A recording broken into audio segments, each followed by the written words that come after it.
All right, welcome, welcome, welcome, everybody. This is a special session, and it's 3 organizations tonight coming to talk to you about giving ourselves permission to reimagine ourselves. And so we're going to talk about what that means. Hopefully, we will find that we're not the only one experiencing whatever it is in our life that's happening. You're never alone, no matter how heavy it feels or whatever. Just know that you're never alone. This is a space of only women, so feel free to discuss openly what you want to talk about. We are recording. If you're not comfortable being recorded, now is the time to turn off your camera. Change your name to something crazy so no one knows who you are. We will be using our regular, those of you who have met with When Black Women Gather before, you know that the rules of the road are that we guarantee you respect, not so much comfort, because we want to move past that which is comfortable to us, right? That's why we don't have the difficult conversations. That's why maybe we feel stuck and all alone, because we're too sheltered. And I recognize that. That being said, if there's something very personal about yourself that you don't want to share in an open setting like this, you can either not talk about it, which I don't encourage, but one way to get around it is to drop it in the chats to myself, Rebecca, or Cheryl, and we'll be glad to anonymously ask any question that you have so you can get the answer that you want. This will be an interactive conversation where you're all encouraged to engage. We ask you to keep your phone on mute unless you're talking, because that can get kind of crazy. There is an apparatus at the bottom of a reaction button at the bottom of your screen, which allows you to use your raise your hand to ask a question. So we want you to do that. And the 3 of us will be managing this together. So just work with us. I don't think I forgot anything. Have I, ladies? There was a question, how do I change my name? So there are 3 little buttons at the upper right-hand corner. There's a ... It's blue, and you click on that. And at the bottom of that pick list, it says rename. Yeah, you see, I renamed myself. Actually, I go by Miss Higgi, but I really. Yeah, at the top, you see where go to the upper right-hand. Next to my picture. Yes. Yes. And when you click on those 3 dots, you're going to get a drop-down menu, and one of those is going to say rename. So you can call yourself whatever fancy little name you want to call yourself. Okay, so those are the rules of the road. So we just wanted to get them down. We need to be respectful. And if people are saying something that's very sensitive, then I need you to be sensitive to the fact that they're being open enough to share.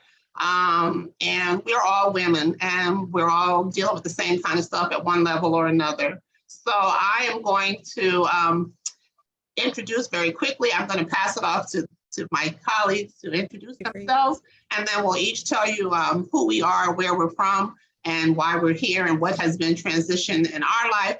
And because Ms. Mack has to go, we're going to go right to her right after that. But I'm Helen Higginbotham. I have an organization called When Black Women Gather. I think many of you have been in my sessions before.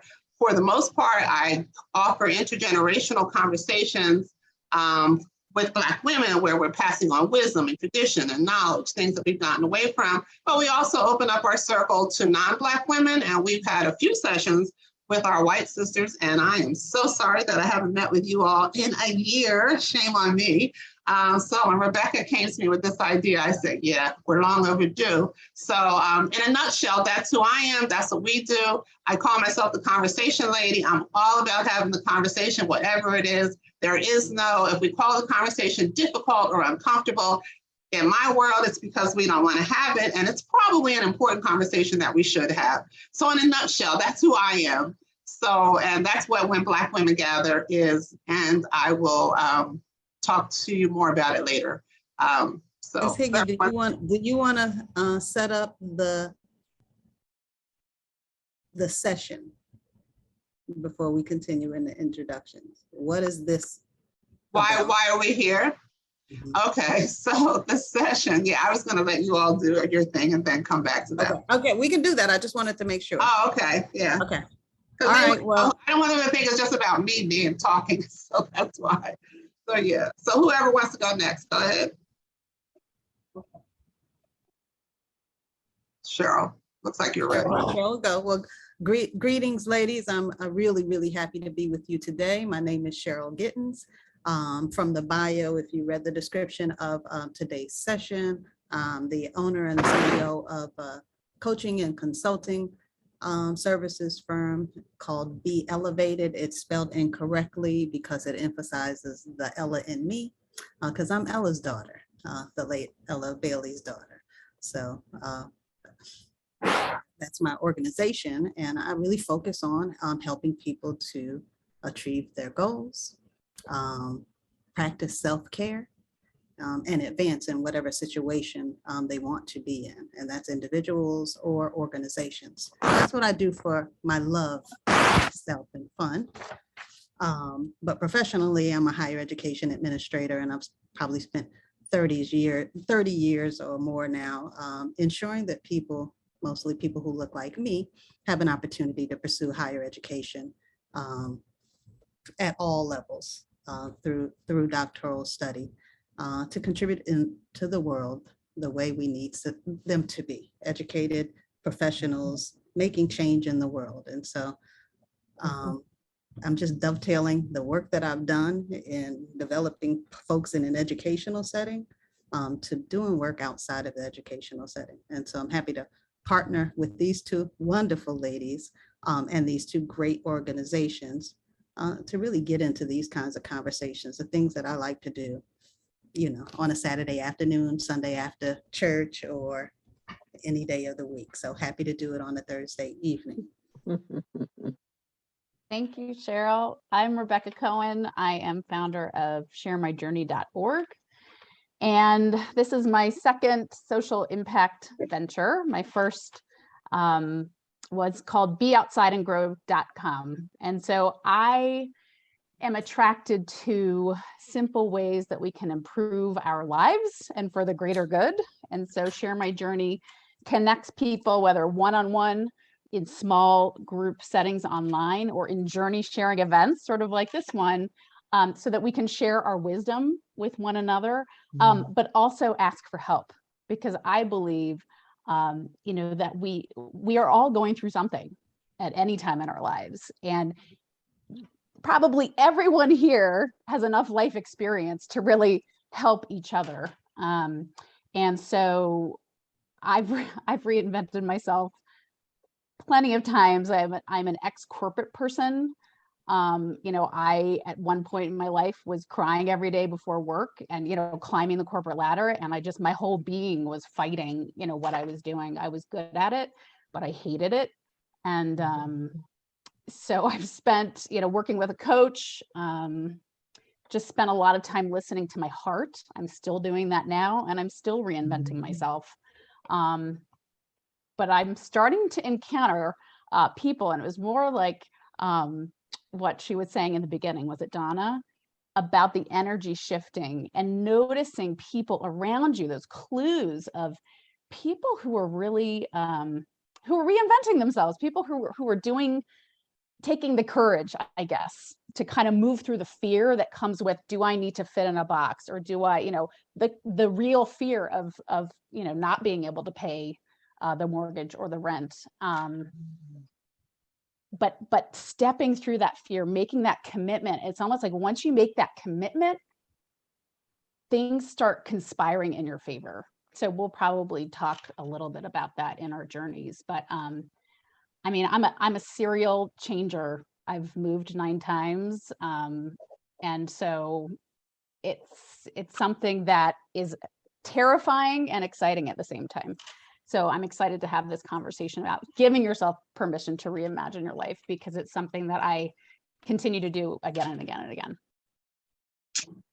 Okay, so the purpose of our conversation is, as you can get a feel from just the title, giving yourself permission to reimagine, recreate, reinvent yourself. I spoke with women in a prison few months ago, and it was just powerful. And it was all about, you know, when they get released, reinventing themselves, because we can do that. We're going to talk about the whole thing around what's happening now with the Great Resignation. A lot of people are reinventing themselves through that. We're going to talk about transitioning from not only from a job, but in your personal relationships. I mean, what did COVID do to our relationships? They either survived, we had a lot of kids or a lot of divorces, one or the other, right? So we're going to talk about that. We're going to talk about traveling and just, social media. We look at social media, you think everybody's living this great life, and I'm going to guess that most of them aren't. It's imagined, but we look at it and people believe it, right?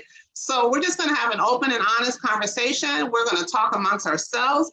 We're going to go a little bit out of order right now because I know Miss Mack needs to leave. So I'm going to let her pose her question. And then we're going to come back and I'm going to tell you, each of us is going to tell you about where we've been in our lives and how we've recreated ourselves, just to encourage you. And then we will engage everybody in the conversation. And we want to hear what you have done. And I will be dropping poll questions in the box. But please know that the poll is anonymous, so you can answer it however you wish. We're not going to know who said what. So, yeah, so just so you know that. All right, so Miss Mack, so ladies, are we okay with that, with what I just did? Anything else we need to add? Hey, let's try these reactions. I give her. It works? It worked for me. How about y'all? Yes. So Ms. Mack, go ahead with your question. And if you don't mind, if your camera's on when you speak, I will be adding you to the spotlight. So go ahead, Ms. Mack. You wanted to ask us before because Ms. Mack has to leave. So those of you who are wondering why she's speaking up front, that's why. So go ahead, Ms. Mack. What's your question? I didn't have a question. Initially, you were just saying everyone introduced themselves. So I just raised my hand to say, hi, I'm so glad that you guys put this together. I had been hearing about when Black women gather, but I never got an invite, and I finally got one, and I was like, yay! So I'm really excited. I'm sorry I can't be here, and everything that each of you has covered resonates with me. And the only other thing that I want to say is I watched Spike Lee's wife's, I think her name is Deborah Lee's, documentary called Aftershock last night, which really left me feeling like we've got to do something about maternal mortality with African-American women. I really had no idea that, we had more C-sections than anyone else. And as the mother of a 23-year-old daughter, I said, okay, we've got to get involved in this fight. So thank you a million times, Miss Ellavated. I definitely will reach out to you because I need some coaching. Professionally, I've been practicing law for the last 30 years. I'm a divorce attorney. COVID has definitely caused a lot of people to say, I'm out. I'm also a prosecutor in a small town called Elizabeth. I've been there for about 20 years. So I have lots to share, and I'm willing to be the best asset I can for your organizations. Thank you so much for doing this. All right, we look forward to seeing you again. You're an attorney in New Jersey? Elizabeth. Ah, wow. So Yes. a lot of women on this call are also in that boat. So look forward to connecting with you on that level as well. Sorry that you have to leave us, but you are a part of our group. So welcome to our Amazing. I'll be back in touch with you. Okay. All right. So thank you. So we have another hand raised. Miss Sharp. Go ahead. That's my friend, Maxine. Go ahead, Max. Your volume. Need to unmute. Your microphone, Miss Sharp. Yeah, what I was trying to do was respond to the first lady, the first sister that talked, and I was just going to say how paralyzing fear can be, because I've been fearful of making so many moves, and I have some major decisions to make. So that's one of the reasons why I'm on tonight, because I think as we get older, because she mentioned she was in her 60s and I'm also in my 60s, as we get older, that fear grows, because when you're young, you make a mistake, you can bounce back, but you get in your 60s and you don't want to make mistakes. So I was going to ask her to be sure that she, if she believes in the power of prayer, to be sure to pray about her decisions, be sure to meditate about her decisions, Be sure to take long walks when trying to make a decision. These are some of the things that I've done. Be sure to get counseling, and be sure not to ask too many people, because I've asked so many people that I've just, you know, some people are way to my right, some people are way to my left, and I got even more confused by asking friends. So it's like, you know what? I'm not even going to ask anybody. I'm just going to feel a peace come over me when it's the right thing for me to do.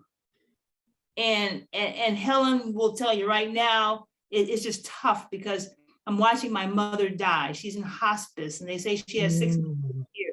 And when you're going through that, and then you say, well, when she leaves, when she makes her transition, I'm out. I'm moving. And then it's like, well, where do I move? I want new friends, but how do I get them? I want to go back to work somewhere because I'm retired, but you know, it's just, there's just so many questions and things to do. Not real work, Helen. I mean, I just want to make a little extra money so I can travel and have fun and enjoy life. And if not now, when? Because I have some health issues, and tomorrow's not promised. Okay, Max, thanks for the comments you made. Yes, I do pray every day. Good. I take long walks. Good. I'm always trying to better myself. And during the quarantine period, I made a list of what I could do after I retire. And I said I would like to become a real estate agent. So I went to school for real estate during quarantine. I passed the class. I then passed the state exam. I don't know if anybody knows about the PSI, but I took the exam 5 times and I missed it by 7 points. And you have a year to get your license. If you don't get your license in a year, you have to take the course all over again. What I'm saying is that I did so well in class, and when I took the exam, I fell, and that just took a lot out of me, because the class is 4 hours long, the exam is 4 hours long. And that really, you know how someone punch you in the stomach and you bend over and you're in so much pain? I was petrified. I mean, I just sat there and just looked at the computer when it said that you fell. And I was like, I fell? What? Let me cut you off and ask you, because I took the bar exam, and I remember I failed it the first time by like 1 point. You talk about devastating. And that's how I was, devastated. Wait, let me tell you. I called a professor who I adore. She's got a PhD, she's got an MBA, she's got all this stuff, JD, whatever. And she walks on water to me, and guess what she told me?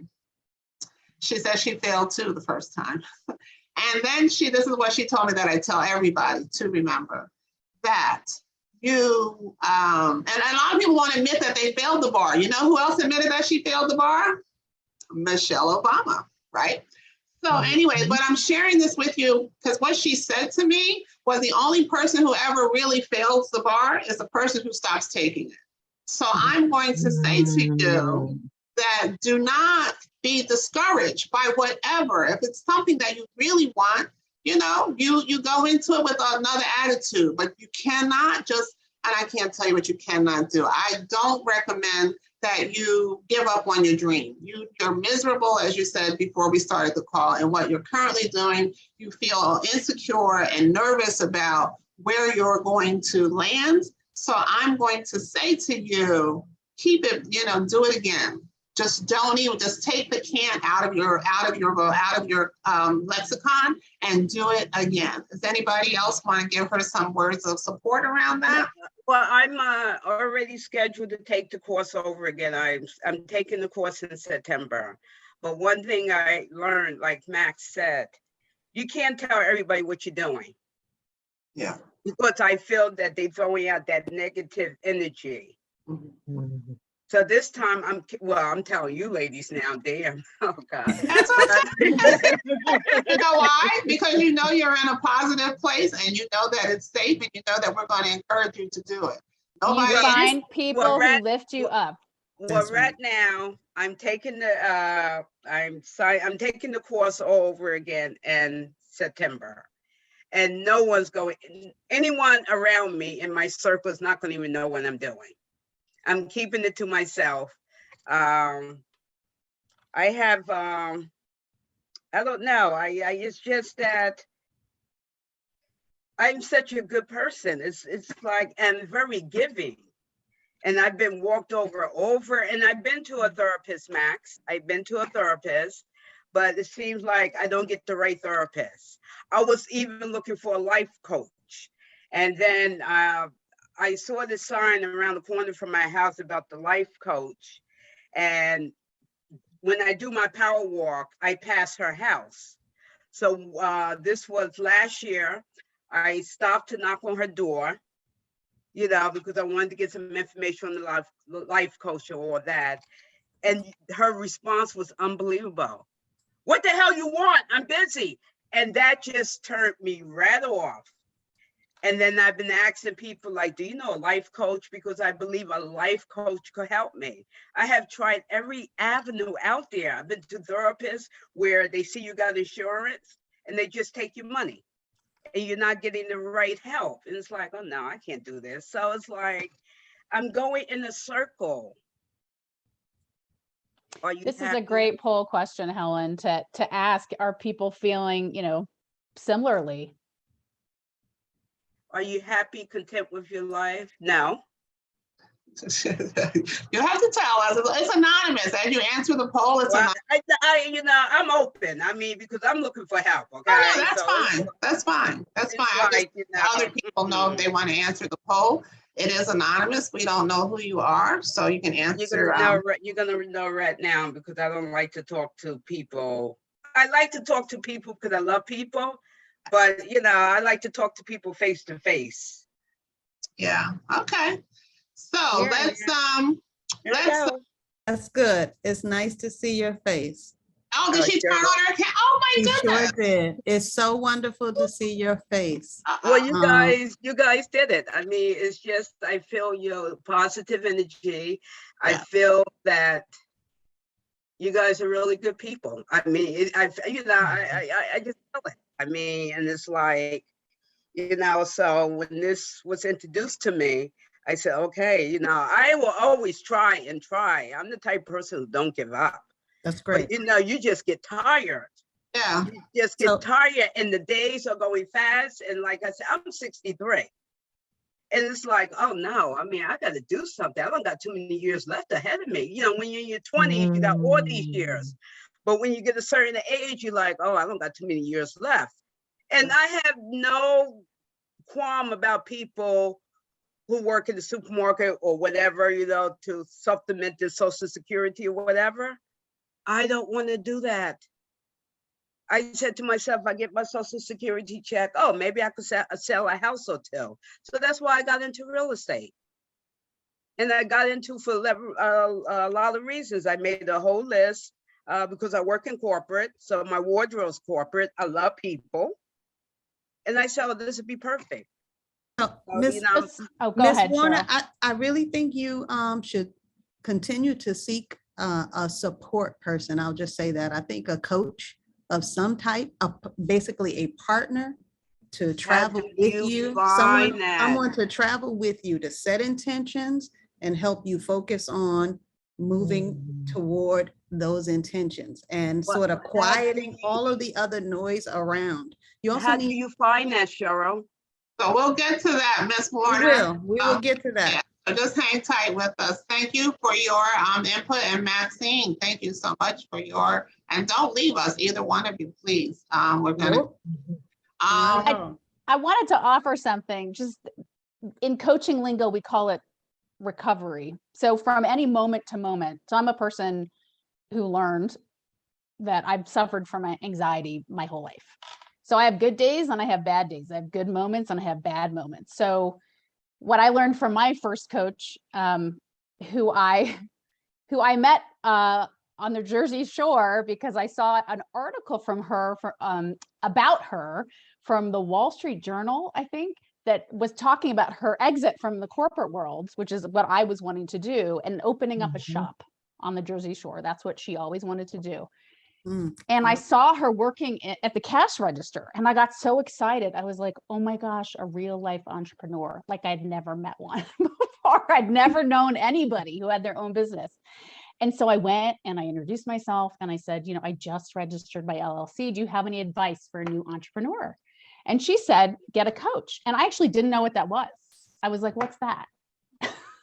So being open, like starting to approach people about how they did it, right? So it could be a real estate person, it could be a lawyer, asking them about their journey.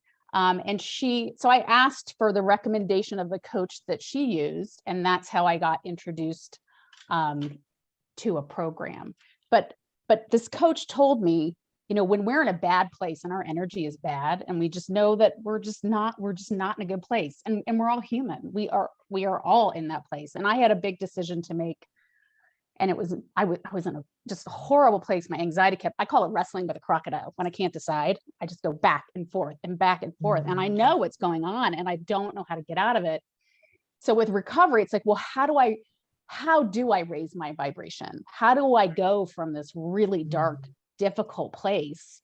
And how do I gently, I expect sometimes that I get, like, I want to be up here and I know I'm down here. Like, how do I get back up there? And it's like, it's those, whether it's, and we all have our toolbox that we learn, right? It's like, what's that nurturing thing? Is it a cup of tea? Is it a walk around the block? Is it just like looking at the clouds? Like, is it just saying, I'm grateful for the roof over my head?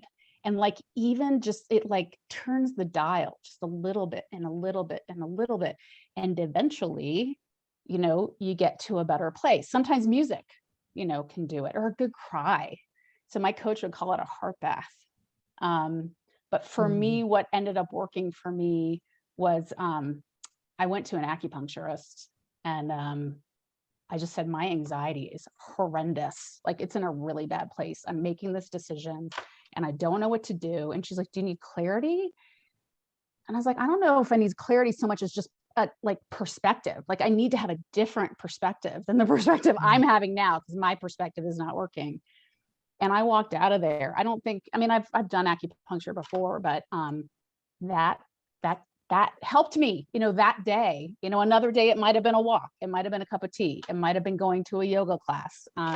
It might be sitting by the water, or just sitting under a tree, touching a tree. But just that recovery. So start to think about, what are those little nurturing things that help shift my vibration. So on that note, let's look at the poll real quick, and then we'll go into what each of us is doing. And you all, raise your hand if you have some immediate feedback that feelings that you have around this first question. Are you happy / content with your life? And look at that. Most people said most times. Yeah. So that's good. So most times I'm really, really excited. Even after what we've been through the last couple of years, I hate to say years on this, but the last couple of years, that you're finding yourself in a good and happy place. And perhaps it's because of what we've been through over the last couple of years. We've been seeking to find the company of people or women or family members that sort of feed our souls, that serve us. We've been looking to do purposeful things in our lives that feed our souls and serve us and serve others. Or, I don't know, you just had a happy life in general, a happy childhood all the way to a happy adulthood. But I wanted to speak to what I'm hearing a lot, and we don't have this in a poll question, but it seems like fear is a constant sort of enemy of our happiness. I'm wondering if those people who are stating no to being happy or content in your life right now, if the no is sort of a position of being afraid to live a happy life. And I'm thinking of my own story. I've just really been working on embracing fear. So why don't you tell us where you a little bit more, embracing what I'm afraid of, what I'm afraid of being uncomfortable. I'm afraid of not being liked or loved. I'm afraid of being homeless. Sure, of course. I'm afraid. 2 years ago, I was afraid in the middle of a divorce that I was going to lose my children. I was losing sort of everything about me. At work, I rose to the level of being in the C-suite, and I was losing myself. Like, I was afraid of, who is this girl, and am I a robot? Is my voice only the voice of the organization, or do I have a voice? So I just really started to embrace that a little bit more. It's okay to be afraid. It was kind of like, okay, it was okay for me to be afraid. And I used a reflection of what my life had been like. You know, I've lived on this planet now for 50 plus years. When I was afraid of something, did I work through it? Did I succeed or did I fail when I tried? And my biggest one was, did I die? Did it kill me? To embrace that fear and try to move forward. And it didn't. You know why? Because I'm standing here asking myself that question. Like, so, you know, I start doing more mirror work with that. What are you afraid of? What's going to happen to you if you try? What's going to happen to you if you try again? What's going to happen to you if you believe that you're going to succeed? Ms. Warner, that's one of the things I want to share with you. I really want you to do some mirror work and believe you are going to succeed. Every day that you go into this class this time, believe that you are going to succeed on that test every single day, and profess it every single day. And look at what are the things that I need to do intentionally to make that a reality. And I believe you're doing those things, but I really want you to do that mirror work and believe in your inner being that is nothing's going to prevent you from passing that test. Can you all see that? And so just to go back to my own testimony, one of the things. Cheryl, can I interrupt for a second? Sure. Steve Harvey. I recently came across a quote he said, and the quote says, "Fear does not equal death." That's right. Fear means you stop living. And I've been keep saying that to myself. And like Ellen, who's from Vietnam, I've been reading some of her chats. And it's like, I always say to myself, it's like a double-edged sword here. I say to myself, well, you know, what's the worst could happen? I mean, if it don't work out, I'm still alive.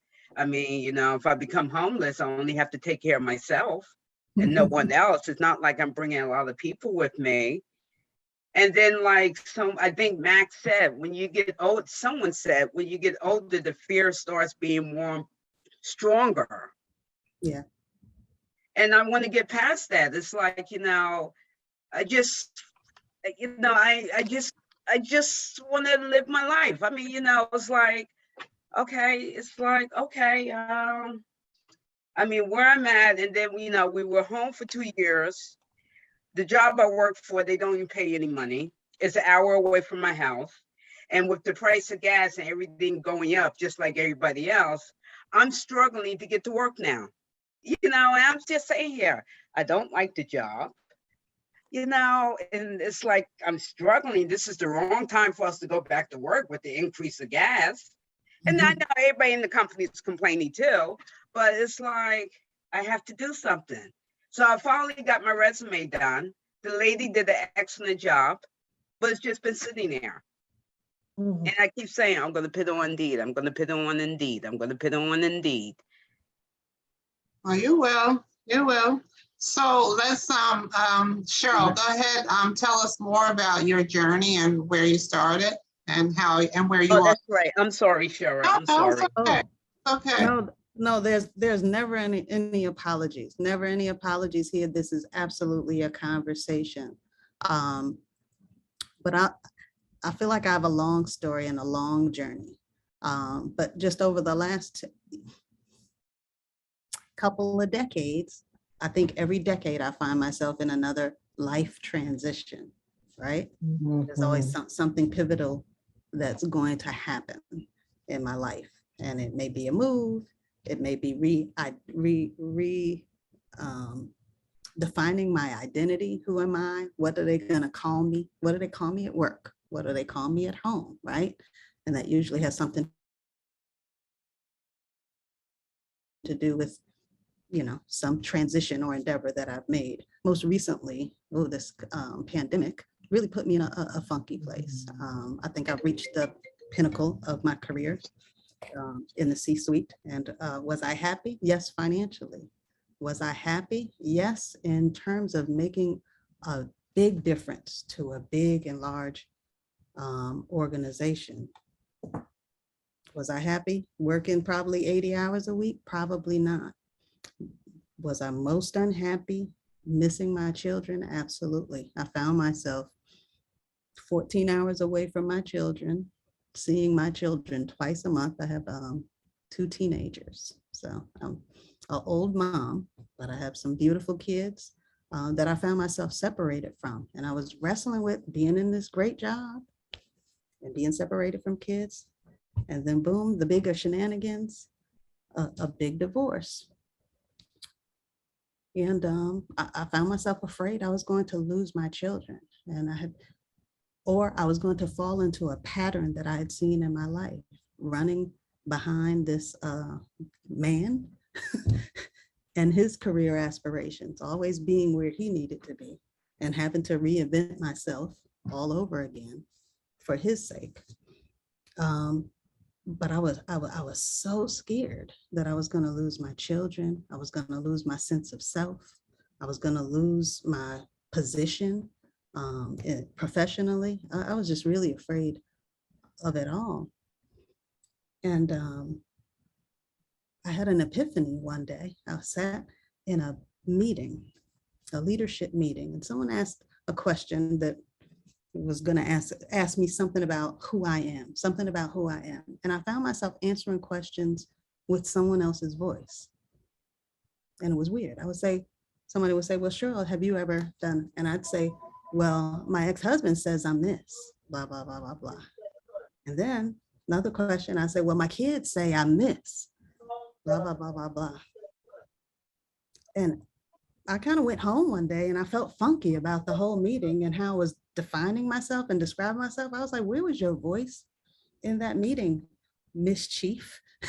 You're in an executive level position, you're a highly educated woman, and you can't even tell people who you are. You can't even define yourself. You are going to work every day doing something you say that you love, but there's something you love even more. One is your children, and 2 is really helping and working with individuals, not sort of regurgitating what an organization wants me to say for their image. And I really just flipped the script and said, girl, get out of this, snap out of this story that you are letting everybody else write in your life. And I went back and I thought, I was like, when I started a doctoral program, and this was pre-children, one of the reasons why I did it was to have that autonomy, to name it and claim it for myself, to be the person that I wanted to be, to contribute to society the way that I wanted to, in the ways that I wanted to. And I just really started doing, this is why I offer it to you, Ms. Warner, some mirror work. Who are you? What is mirror work? What is mirror work? It's as simple as it sounds. Let's get in that mirror and start speaking to the inner being. You gotta tell yourself who you are, and you gotta believe it. I don't know who I am right now. I'm just. That's why you gotta talk. I just hope everything is. I hope everything is confidentiality. I have nothing to hide. Okay, and like I said, I have no clue who I am anymore. I want you to get a pic. Do you have a baby picture? Yeah, I do. I want you to. I do. I want you to start by talking to her. I look at these pictures and I always say, I go to my yearbook. Everything you ladies are telling me I did. I go to my yearbook and I say, what happened in that? Okay, that's what I say. What happened to you in that? Okay, that's what I say. So everything you say is like, what happened to you?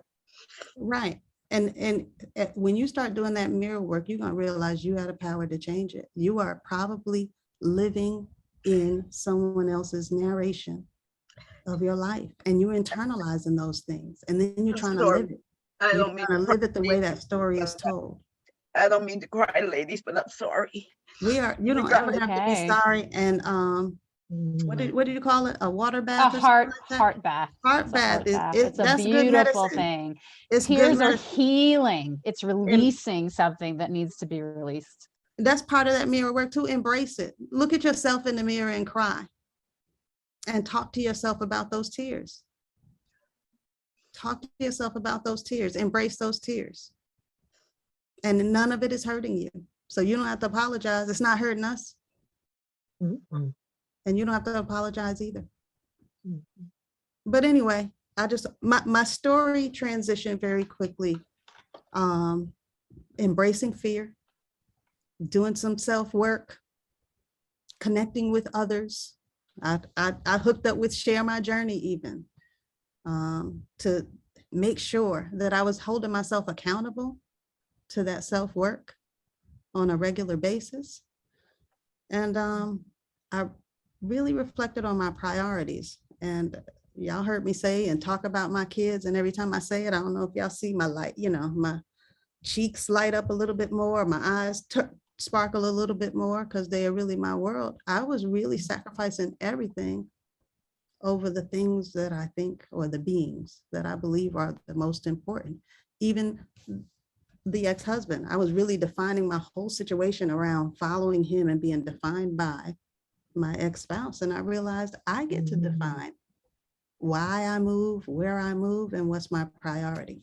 And so now here I am, a happy homeowner, loving and living near my children, working from home most of the time so that I could be with them, and really focusing on doing the work that I really want to do. And this is this coaching. I'd love to work with you, Maxine. I'd love to work with any of you to push through the hard places. I've done it for myself, and I'm still a work in progress. There is no such thing as perfection, but we can continue to commit to ourselves that we're gonna honor the day that we are given, whatever that day is. We're gonna honor it and keep it moving. I love what you said about what lights you up. You acknowledged what lights you up, and what a Yeah. great just question for ourselves of what lights me up. There are clues Yeah, in that, and a lot of times we're not paying attention to those things. We can remember a time when we were, and it's an invitation. It's an invitation to invite some more of that into your life. Rebecca, I yeah. wanted to ask you a question. In Sure. your introduction, you talked about being a serial changer. Yeah. And I thought that was pretty cool as it connects to this idea of reinventing yourself. And someone in the comments said, sort of like, how do you do that, right? How do you have that power and that motivation to be a changer? So can you talk a little bit about sort of the impetus for change, and what gives you the bravery to then go? I think it's once you give yourself permission. And I think and that in itself is a journey of what does that look like to give myself permission. If I do feel fearful about something, because I think a lot of the times that I've changed, but before I've actually committed to the thing, I've been fearful. That's what's held me back in terms of what you were saying, and it's great to ask yourself, well, what is it that I really need? What story am I telling myself? Right. Is it true? Right. But what do I need? Do I need more knowledge for this thing that I want to do? Do I need more knowledge? Do I need more support? Do I just need more courage? Is it literally just taking the action that's holding me back? I tend to be a very resourceful person. So the businesses that I've started with no money. So it just took an action, or asking, like with Share My Journey. It was just asking people, might you be interested in an organization where you just share your knowledge and life experience in service to someone else? And most of the time people would say yes. And of course, I started with the lowest bar. I started asking my friends and family. My first member was a friend, because I asked her, because I knew she wouldn't say no. but that gave me the courage to ask the next person and the next person and the next person. But in terms of changing, it's fascinating in terms of, why do I crave change? And I think that in itself is a valid question too. Why am I craving change? Am I craving change for a healthy reason? Or am I trying to escape? Like, am I moving more authentically toward myself, or am I trying to escape something?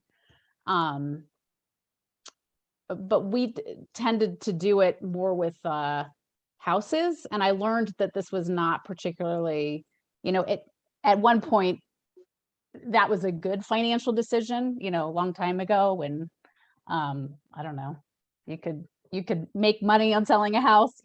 These days, if you're changing a lot, whether it's, renting or buying, it's maybe not for me. There were times when it became not the best financial decision. But we, took the leap and did it anyway. So again, am I moving more authentically toward myself, or am I moving away from myself? And I would say in most of the changes that we've had, I've moved more authentically to myself. I think I didn't realize as a mother the impact that could have on my kids moving so much. So that's part of my learning in this lifetime of helping sort of remedy the impact of some of those things. And working through that. So let's real quickly look at the results from this poll so I can stop sharing and get to our next question. And I jumped ahead on this one, Cheryl, because it kind of flowed with what you were talking about. How do we define success? And it looks like the number one answer was happiness, which we can talk about what that means. And then and remember, this is multiple choice, so I don't know how many choices you all made. And then the next largest category was healthy friendships. And I think for women, that makes sense, right? Because that's what When Black Women Gather is about, bringing women together in spaces. Family, that's not shocking. It's number 3 at 46%. Being women, I think that makes sense as well. And what else do we have here? Successful marriage and relationships, 31%. What was the bottom? Oh, none of the above. Okay. You know what? I love that a good job was only 10%. And why do I say that? Because a job should not and should not define who you are. And just real quickly, I'll use that to pivot into a little bit about myself. I heard Cheryl, one of you ladies mentioned something about changing up every decade. Well, I used to pride myself on getting a new degree every 10 years. So I began professionally as a social worker, a bilingual social worker in a prison of all places. And then I did, some other social work kinds of things. And then I realized wow, I'm doing this work and people who are not as smart as me were making a whole lot more money or directing me. And I'm like, you can do this. So I decided, you know what, I'm going to go ahead and get another degree. So I was living in DC and I went to Howard and I got an MBA. My first degree was at Glassboro State, which is now Rowan University, where I teach, right? Full circle, life brings us right back where we started. Not only am I teaching where I went to undergrad, but I'm also teaching in the department that I studied in. So, and then I went to law school at some point at 43, ladies. So talk about reinventing yourself. I was 30, I guess, when I went to got my MBA, and then I was 43 when I went to law school. I graduated at 46. So that's fantastic. And I love to tell people that because, Miss Warner, I see you clapping up there, but yeah, I mean, it's never too late for you to decide, I want to do something different.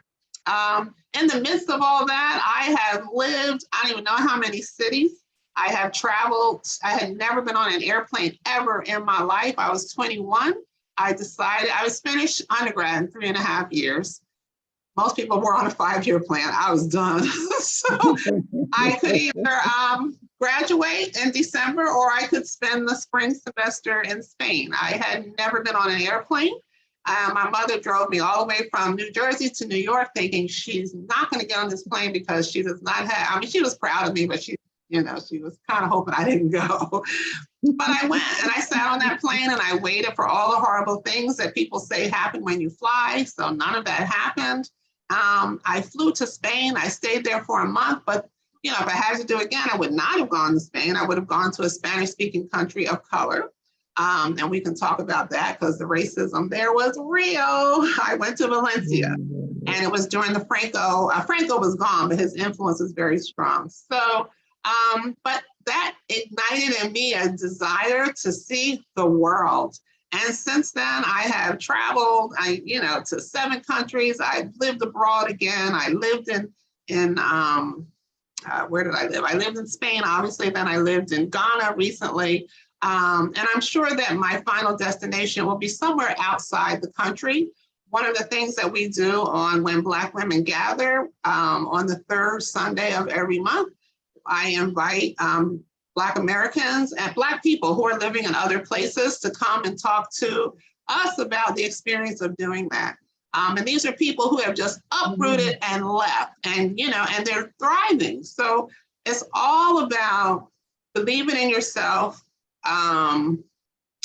It's about believing in yourself. It's about not being fearful. And, do I get nervous? Absolutely. Yes, I do. And people look at you and they think you got it all going on, right? And really, most of us don't. We just are like, all 3 of us are here sitting here talking to you, but each one of us can tell you that, we get nervous and things are not as perfect as, we would like them to be. I am not that social media girl who's going to come on and tell you all the wonderful things I do, like I'm having this great life, I'm going to have a serious conversation and tell you what's really happening. So that's who I am. So, I'm full circle back in New Jersey. I'm teaching again. I'm teaching where I went to school. I'm an attorney. I work for a nonprofit organization, but my passion, honestly, is, talking with, I work in labor and employment.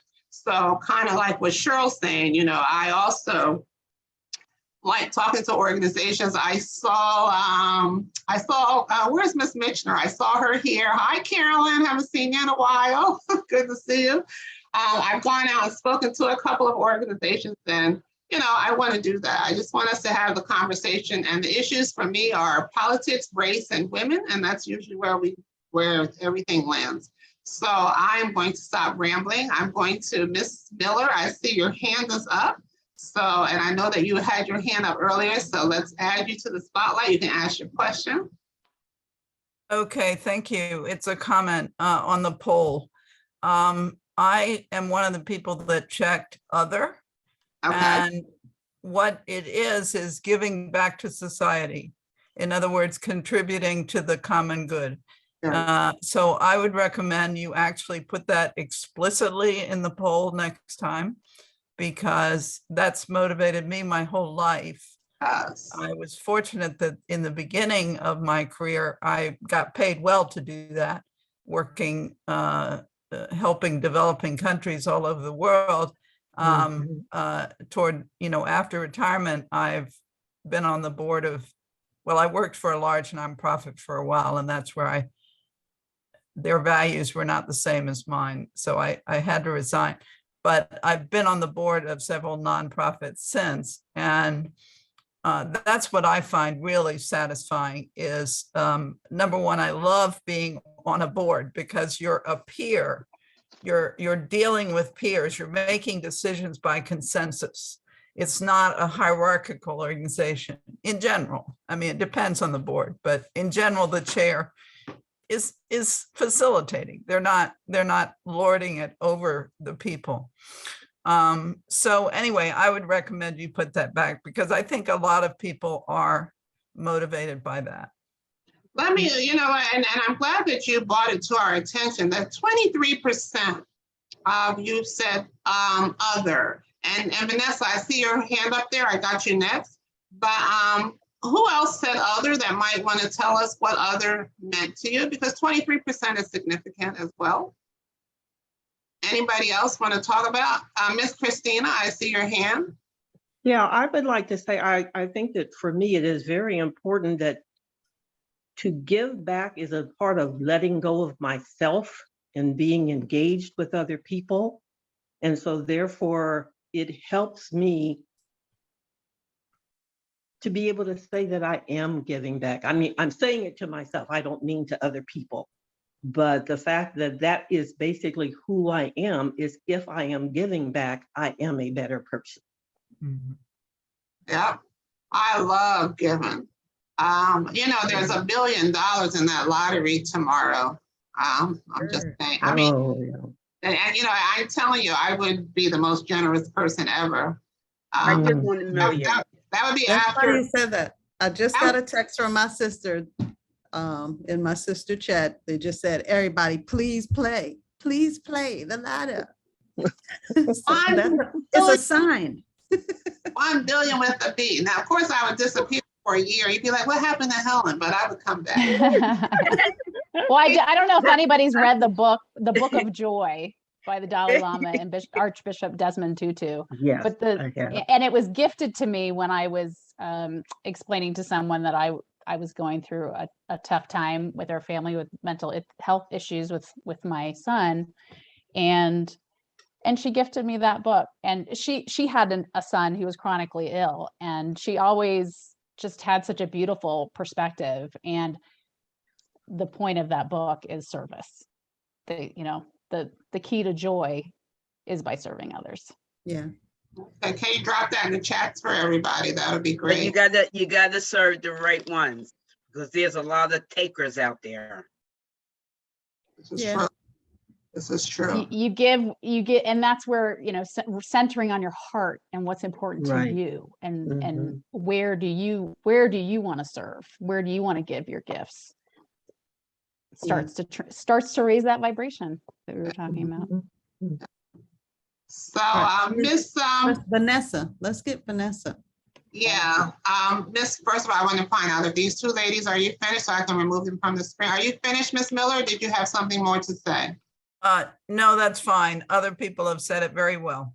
Thank you. I'm Did going to as remove well. you. And Miss Johnson, the same for you? You're good? I'm good. All right, don't leave Thank us. you. I'm not. All right, hey, this is my good friend, Vanessa. Hi, how you doing, Hey, Miss Higgi? man, how are you? Good. I am well. So I'm one of the people who said other. And Okay, let's talk about it. And I just wanted to say that I thought from me personally, and maybe I'm just greedy, but I could never put it into any one or like two of those categories that were chosen about, what makes me happy or what defines my success. And generally speaking, it's like all of those things. Right. Like all of them. Mm. Sometimes I rank them, like I'm working on my finances now because I want to retire, or I'm not married, I'm divorced or widowed or what, or, just out of a bad relationship. And so now I want to get into a good relationship. So it's relationships. And like it changes. Sometimes it's 2 or 3 things at the same time, but it's like it's a moving target, so to speak. And a lot of it has to do with, like, the happiness one was kind of cool because it encompasses an awful lot of things. But I heard a doctor that was talking at a commencement, and he said that a lot of people think that happiness is the key to life. And he said it's not really, it's purpose. And I kind of agree with that, because he started talking like purpose in terms of usefulness. So if you feel like when you get up in the morning, like what you're going to do today makes a difference in somebody's life, or what you're going to do is significant to it could be your life or someone else's life or your children's life or your spouse's life, or maybe at your job, or like just the fact that you're existing on this planet and you've made a difference is really kind of the jump off point for everything else. So I just kind of wanted to throw that out there, that can be at any given point in time so many different things that create your idea of success. And I also kind of just want to throw out there that, you know, purpose, like finding your purpose is easier said than done. Thank you, Miss V. Did you just have a birthday? I did. Thank you so Happy much. birthday. Thank you. And I Happy also, birthday, Vanessa. thank you. Thank Well, you. matter of fact, Happy New Year. God gave you another year. Another year, praise God, from whom all blessings flow. And I also wanted to say that I just retired too. And which is really great, right? Really great, except for it's really it's a huge change, right? It's really true. So I'm floundering right now. It wasn't like a planned and a by choice kind of retirement sort of thing. And but it, you know, anyway. So I'm struggling with that finding purpose thing. I'm in that place. I'm in that flux place where I'm having a hard time finding what it is I want to do and what the next step is and where I want to go. And, you know, COVID isn't helping. And, you know, it just, huge transitional place. I'm in a very transitional place, which is one of the main reasons why I wanted to make sure I was on board with this particular conversation we're having, because of the whole concept of giving oneself permission, you know, for whatever it is, just giving oneself permission. It's okay to, like, I have to tell myself every morning, it's okay right now not to know. It's okay not to know. This is an okay thing. Just give yourself time. Just feel your way through this. Just feel, go outside and play with the flowers and you'll be fine. Dig something, you'll be fine. Just feel your way through it. So I just wanted to put all that out there. And I love that. That definitely resonates. Go ahead, Helen. You get to define yourself. I'm horrible at trying to type in the chats and talk, but you get to define yourself. And the thing that we need to recognize is you don't need permission, affirmation, from anybody. You get to, I mean, that's what we've worked, no matter whether you're 20 or 40 or 60 or retired or not, you get to decide who you are, what you want to be. And I think if we stop looking so much at what other people think about us, the better off that will be. And I'm jealous that you're retired, I'm just going to say. We're going to get there at some point. Helen just put another good poll question out there. Do you feel stuck? And it looks like 34% don't, but the rest of us do, at least in some aspects. So let's talk about that. It would be interesting to know, where do people feel stuck now? Let's talk about or that. what are the some aspects, right? What does that mean? So we have, and Ellen, wait a minute, Ellen, was your question on your response on the other? Ellen, what time is it in Vietnam? That's true. It is, can you hear me? Yes. Yes. It is 7:13 in Vietnam right now. That's Miss Helen. AM. Yeah, AM. AM. So you're getting ready to go to. Yes. The one thing I wanted to add is health is the most valuable. Otherwise, you can't do any of these things. Yeah. I had a what they call a TIA, and I was in the hospital for 6 days. No family came to see me, but one of my friends who was in my doctoral program came to see me, and I wrote to Helen to ask the professor to accept my paper because I was in the hospital at the time. And so I realized while I was laying there for those 6 days that people you reach out to at the time that I reached out to Helen and my other friend, you're only going to have a few people to pull you out anyway. So when I got out of the hospital, I said, as long as I have my health, I can do everything I want to do. You know what, that's a good point. So 2 things we need to add to our poll. We heard Ms. Miller say that we need to add to the poll, helping and giving to others. And Ellen, you are so right. As many of us are, oh gosh, in that 50+ percentile. Health is everything. And we do take it for granted. Those of you who are not in that age range yet, trust me, I took it for granted. I turned 60 and all hell broke loose. And yeah, health, thank you, Ellen, for that reminder. You're right, health is everything. So you take it for granted, but you gotta exercise. We gotta take care of our mental health and our physical health. Right. And they work together. They work together. So sometimes what we're experiencing in terms of anxiety or fear or coping with stress or coping with change is exacerbated because of our current health conditions. So, and I realized that significantly and really started picking up my walking game. Now I'm like, okay, I feel a little, so, like I'm feeling this way or that way. And no matter what time it is, it's like, okay, let's fix this. How you feeling right now?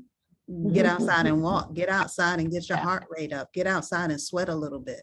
And it's working every time and resolving some of my other issues that come along with that wonderful thing called menopause. We could really just talk about that a little bit, because that's a whole, how much time do we have? That's another 2-hour one. But it's one of those life lessons where it's like, why nobody told me this is what it was gonna be? Because I would have danced a little bit more 10 years ago. I would have roller skated and tried it 10 years ago.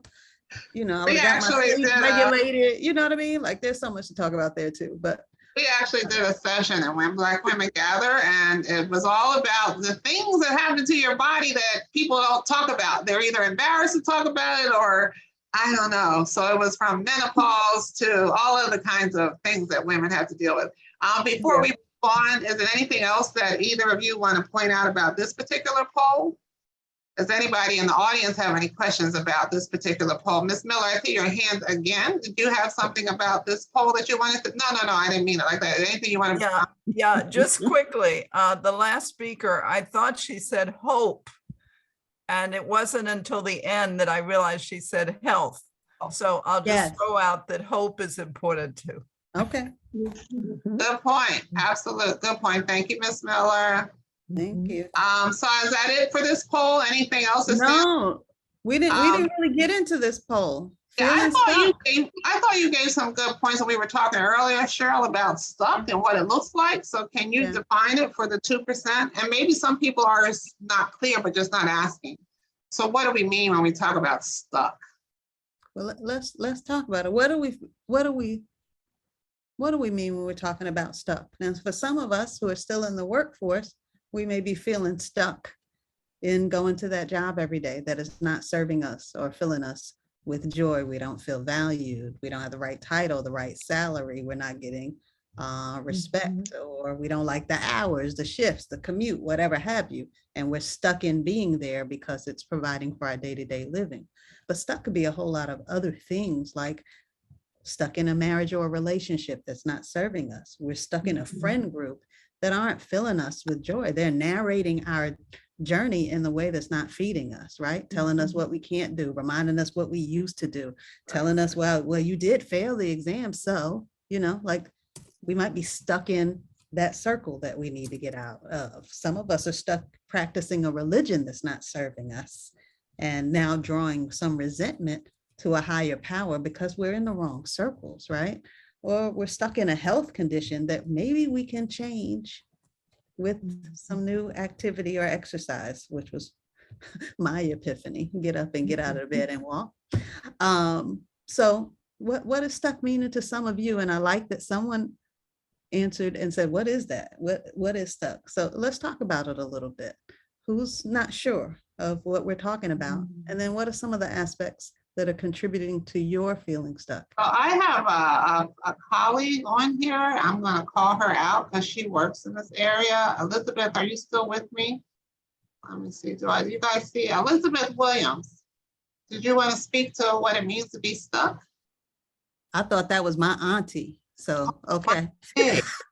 I don't know. I doubt it. But I have an auntie named Elizabeth Williams. If that's you, Auntie I. So somebody asked, was I going to say something? And so while we're thinking about who else would like to speak, just metaphorically, I had a back issue in February. Never had a back issue before. Could have been perimenopausal related. I don't know, but literally, like, I couldn't walk. That had never happened to me before. So in terms of like mind-body connection, fascinating. So I've been through this sort of rehab process. And when I first hurt my back, I thought, oh, I just need to rest. I need to like not do anything. And that ended up being the worst thing that I could do for my back. So it's interesting metaphorically when we're stuck. So my back was stuck, but like doing nothing was not the best thing for me. Like walking, even if I walked slowly, even if I could take a little baby step, like physically and even metaphorically, if we're stuck, the tiniest baby step in the right direction can be so powerful. And so it's interesting now working, able to do much more, but my back still, twinges, and I've talked to all sorts of doctors about it, doctors with back problems and who recommended acupuncture, interestingly enough, for a back issue. Someone said to me, emotion is the lotion. Which I thought was interesting. It worked physically for my back. And I think when we are just stuck emotionally, moving forward, taking a tiny step, going for a walk, like the motion is the lotion. I love that saying because I'm reminding myself now, if I'm grappling with something, maybe just going to a new space, like getting out of my own head, just moving can help me move forward. And then it could be real big, like packing up your bags and getting out of Dodge, right? Or I think there was a testimony earlier, just quit that job. You've been contemplating it and contemplating and contemplating it. Just free yourself. Free yourself of being in that space. Okay, Cheryl, so give me your address. The weight lifted. What'd you say? Give me your address. But let me say, anybody who knows me, I have done that routinely. But I have to say, I'm a single woman. I don't have children. I don't have all that stuff. But I have never allowed a job to define me. And I have quit jobs on principle. Sometimes because it just wasn't fulfilling. And yes, it's stepping out on a limb, it's taking a risk, but the freedom that it gives to your mind, because also there's a part of you that says, oh, okay, I just quit this job and I have to survive. So you go into survival techniques, and mode, right? So there are lots of things that you're going to do to you're going to make it because we're survivors by nature. We're survivors. We're women. We are survivors. We're caretakers. Yeah, but Helen, I have one thing to say. Over the years, I have quit jobs. I have quit them. But now I'm at this particular age where I got to think like, okay, oh, no. I don't even have a penny in the bank. Yeah, I'm not. Yeah, like I said, everybody has a way of their own circumstances and you know what you're dealing with. But you know what? There's nothing that's more valuable than your peace of mind. Peace of mind is, there's no price tag on it. And if you're getting up every day and doing, I used to ride the train to, when I lived in New York, you ride the train to work. And I used to just look at all the unhappy faces. Like people, if you have a job that you really like, which goes with the question that we have up here now, does your job, profession, whatever you're doing, does it fulfill you? You're blessed. Because I think if we asked how many people really, well, we'll see, what do we have here on this poll? So far we have 69% people have answered, and surprisingly, which is a good thing, 62% of the people say, yeah, they do feel fulfillment and purpose in what they're doing. So that's important. 37% though seems like a decent, almost 40%. Yeah. Not. Right. So what do we do? What do we do to fix that? Right. So I will just, go ahead. No. And Micey, I see you put your hand down. Go ahead, Rebecca, and then Micey, let's hear from you. I just wanted to add, and something Helen was saying in the many things you do is one of the things that I've had to I've given myself permission to do is to do many things to make money. Right. So, I don't have one stable job that I get a paycheck for. I teach English on the side because it's super fun for me. I love it. I feel it's like traveling in a conversation. I went and got a teacher of English as a second language certification just because I started helping people for free. And then people were like, you should really get paid for this. And I'm like, okay, well, the money would help. So sure, I'll get paid for this. I've even, when I quit a consulting contract because of a toxic executive, and I'd been there before and I had put up with it. And this time I was like, no, I'm out. Like, you guys can play this person's game. I'm not going to. I was like, oh man, like that's a chunk of change that just went out the door that was paying for bills. There's a book, We Should All Be Millionaires. She says, when you need money, just start making money. And she said, I started taking care of somebody's kids and I saw my neighborhood chat. Somebody needed somebody after school for 2 hours. I started taking care of someone's child. I was like, I'm available. My teenagers don't want me anymore. I'd have a lot of fun with this child for 2 hours. I would get to be the center of someone's universe again for a couple of hours a day when I am available. So, think about the and. It doesn't have to be one thing or the other thing. Start adding things that you like to do that you can get paid for. And just start adding to your portfolio so that when you do take away the thing you don't want to do, there's not as much impact. So I literally have 5 things that I do to make money. And on that note, I have to say that I can't retire because I've lived a very fun life. I have traveled. I took off a year and sat on a beach in Florida. I have lived in, I don't know, from California to New York to Miami to just everywhere. So life has been interesting for me. But what I also recognize, what I've always told myself was that I would not be able to retire because I didn't plan for it, which was stupid. Don't do that. Do not do that. Think about, you might get old. But I always said to myself that I will always have to work, but that I would do something that I enjoyed. So I wouldn't feel like working. So when it was writing or, doing what I do with Black Women Gather or public speaking, teaching, it would be things that I enjoyed. And, one of the things I said when I met with the ladies at the prison was, there are things that we do that we take for granted. I think as women, we give away who we are. How many of us, I talked to somebody the other day and he says, where can I send you a consult fee? And I was like, wow, the fact that he had to even suggest that to me is ridiculous, right?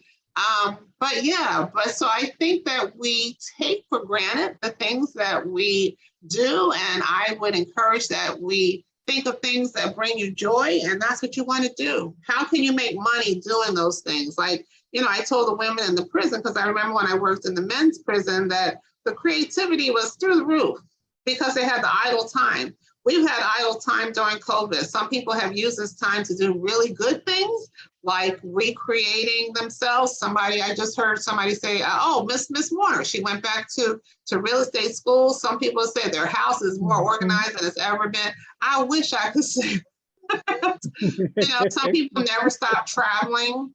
So I'm just saying, I challenge all of us to think about things that give you joy and think about how often you give people free advice. And let's start moving in another direction, right? And valuing ourselves as much, as other people value what we do. So, Miss Mike, was it Mike? People do pay for it. People pay for the things that you do all the time. And other people are getting money and you're just giving it away for free. Just think about how many times somebody said, I want to pick your brain. Absolutely. I'm sure Miss Higgi, you get that all the time. Hey, I just want to, can I call you and pick your brain? And of course I say, yeah, sure, anytime. Especially if it's a young person, right? Because, I want to, I'm going to take my background off because it's taking my afro away. And it's still taking the afro. It's my face here. But anyway, doesn't matter, it's still the same. But and I think we want most, to help young people, right? And for me, I try and talk to young people about all those things that people told me to do when I was young that I didn't listen. I try and make sure I impart that on young people so that they will, not make the same. No, I would say mistakes, because I'm not regretful about my life at all. But you know what, Rebecca, when you were talking, I thought about you being able to just quit that job because you're married.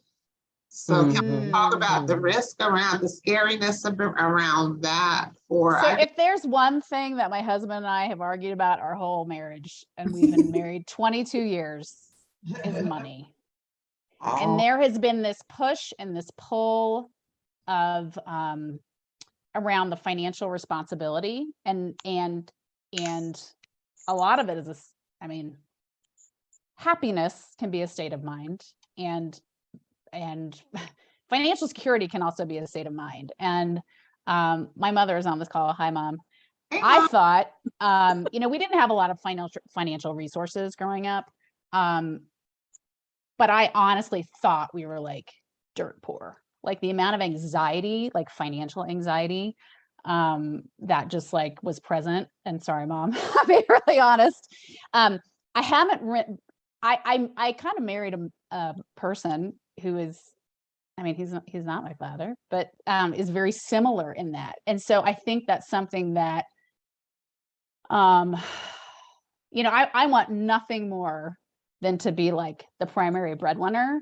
And my challenge has been that the work that I could do, where I could be the primary breadwinner, is the work that I hate with a passion.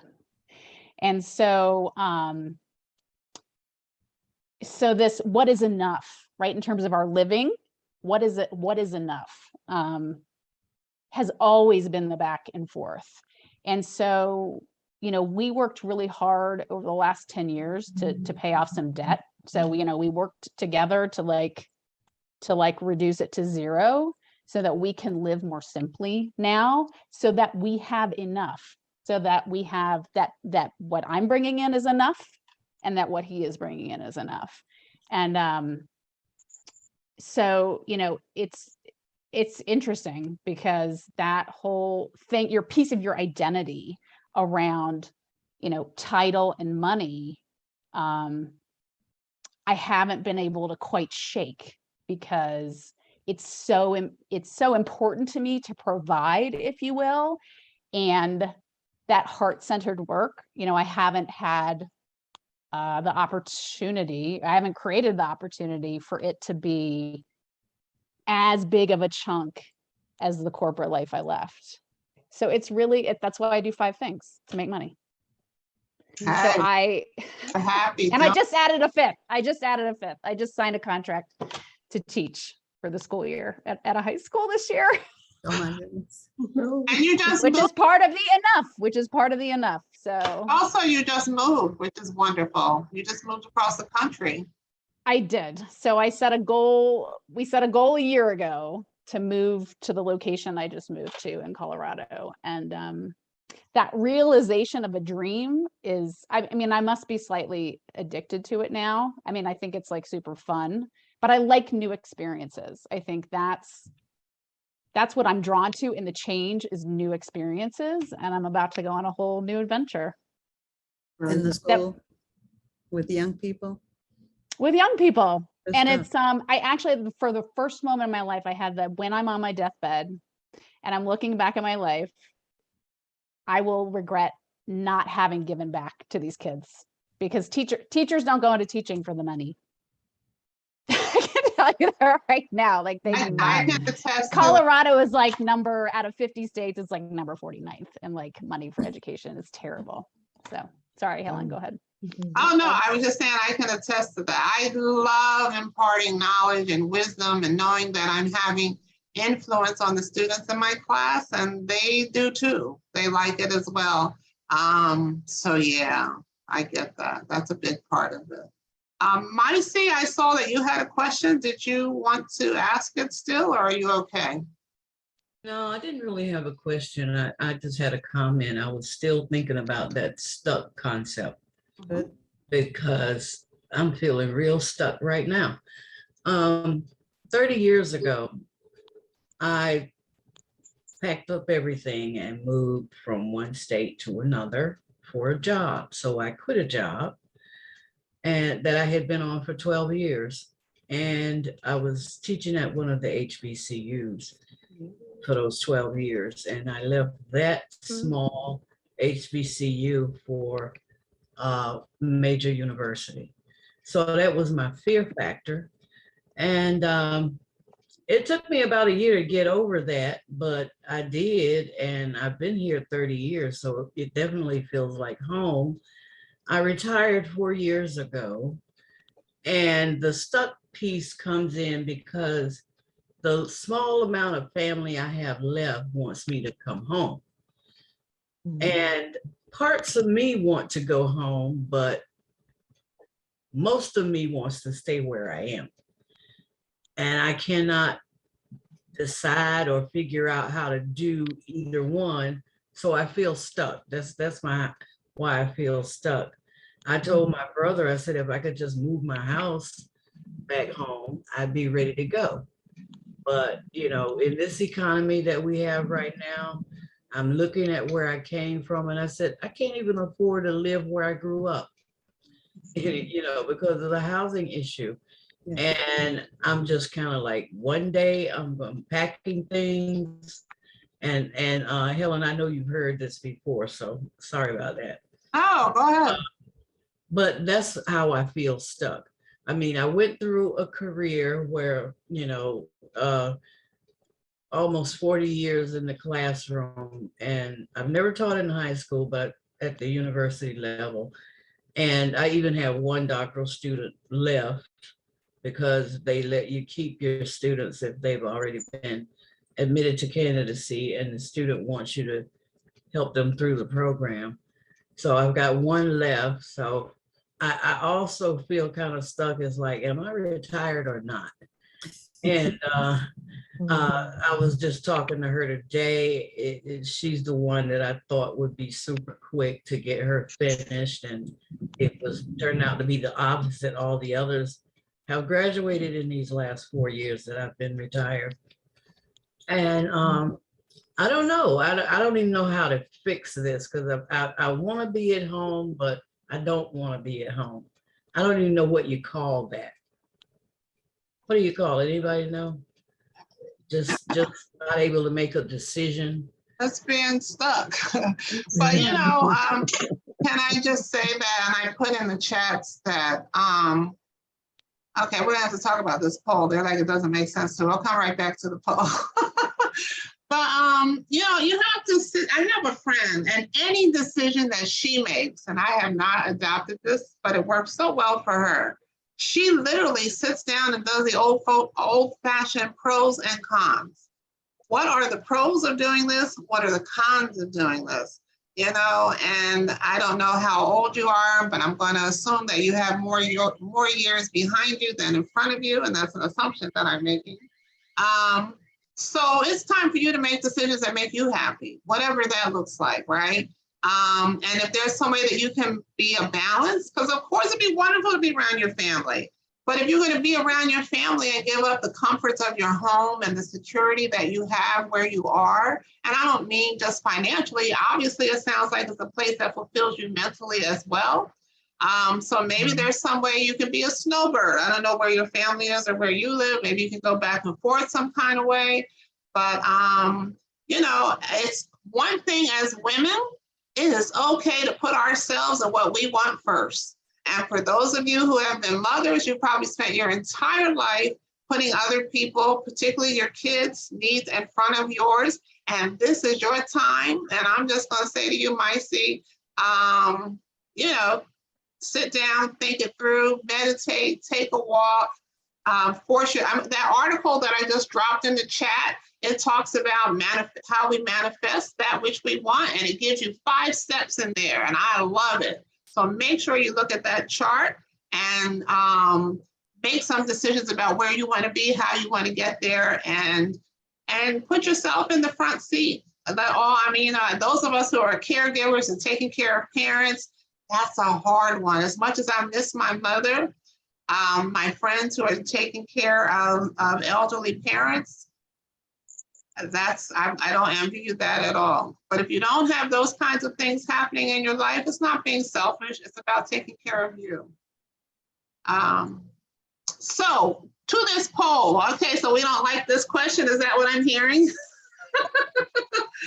So it says, and the reason that I think I came up with this, so I'll eat it. I think so often we compare ourselves to other people. So it was really trying to say, as a comparison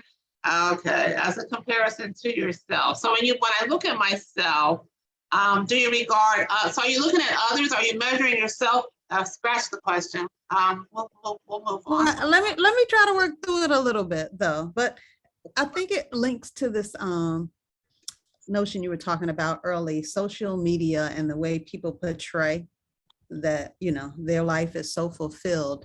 And sometimes looking at others and the way they portray their lives makes us feel like there's something not happening in our lives because we're not posting those selfies or those pictures on the Mediterranean or, locked in love with another person, or, we have 3 houses, a tiny house and one on the beach, and like we're not posting those things. And somehow that is contributing to the idea of being stuck, or those thoughts of feeling stuck or limited, or just not being where other people are able to be.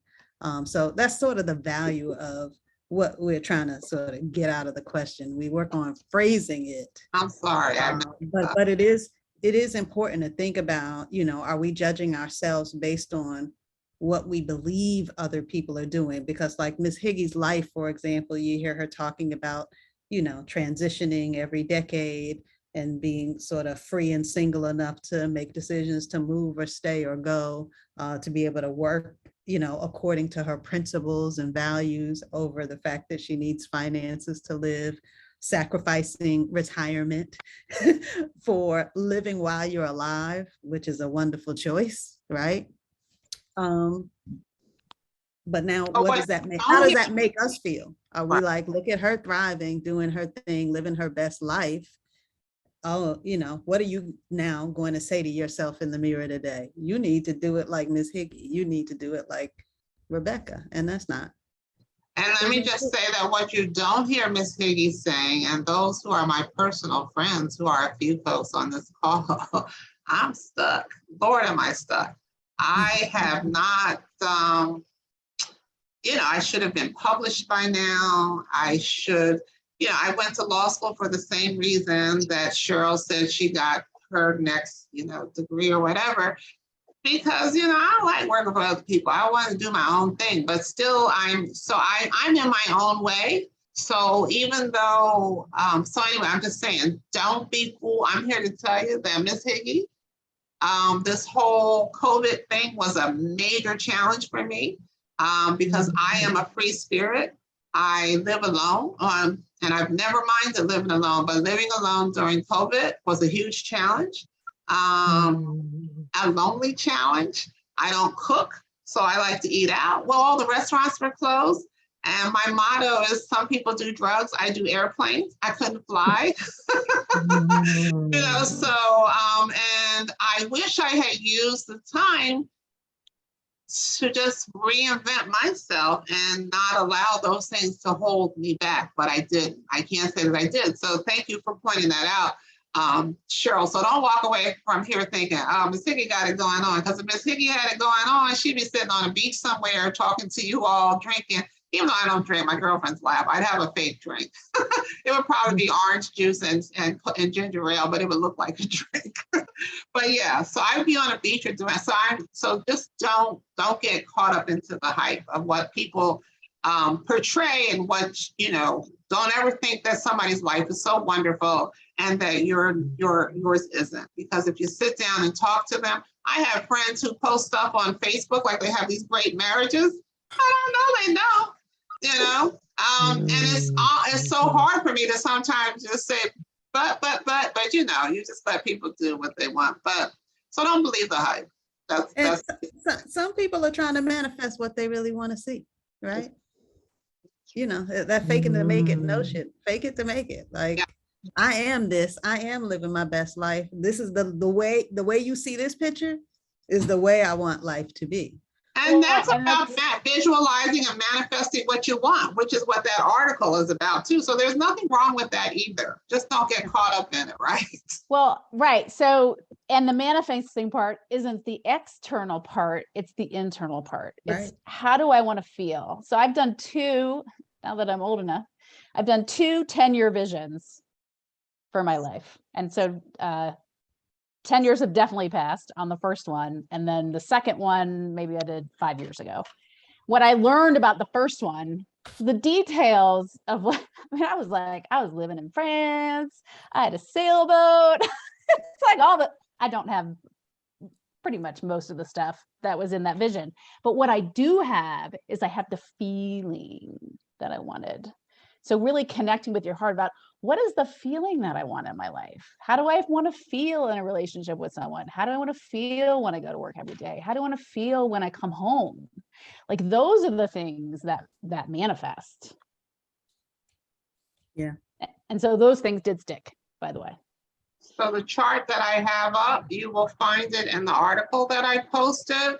And these are things that you can look at to measure your emotional guidance scale, like what's happening with you emotionally, when is it going up, when is it going down, and you know, and where, and you'll find that you're probably in each of these places at some point in your life.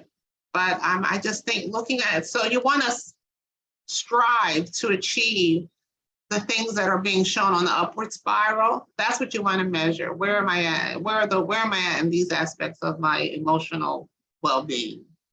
So yeah, and we're just skirting around stuff, but I wanted to share some stuff that somebody just sent me this article with this chart this morning, and I said, perfect timing. I'm going to share it tonight.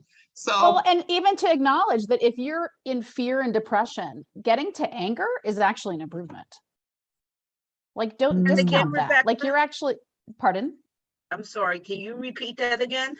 I was just saying, don't forget that if you're, you know, at 22 at the bottom, fear, grief, and depression, if you move to anger, that's actually an improvement. Oh, wow. Because then you're starting to process the emotion of what's going on. Okay.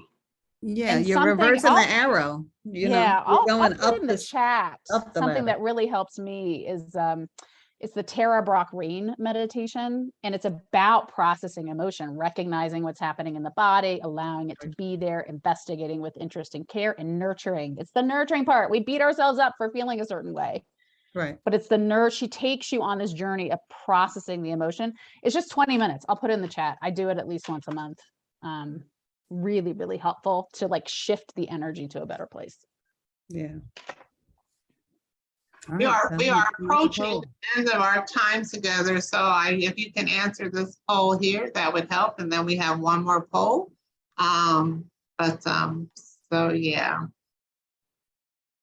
And and again, you're anonymous. We don't know who's saying what. So feel free, if you thought it was horrible, then like, no, you know. Because you know what we're gonna do. Let's dig into how do we improve that?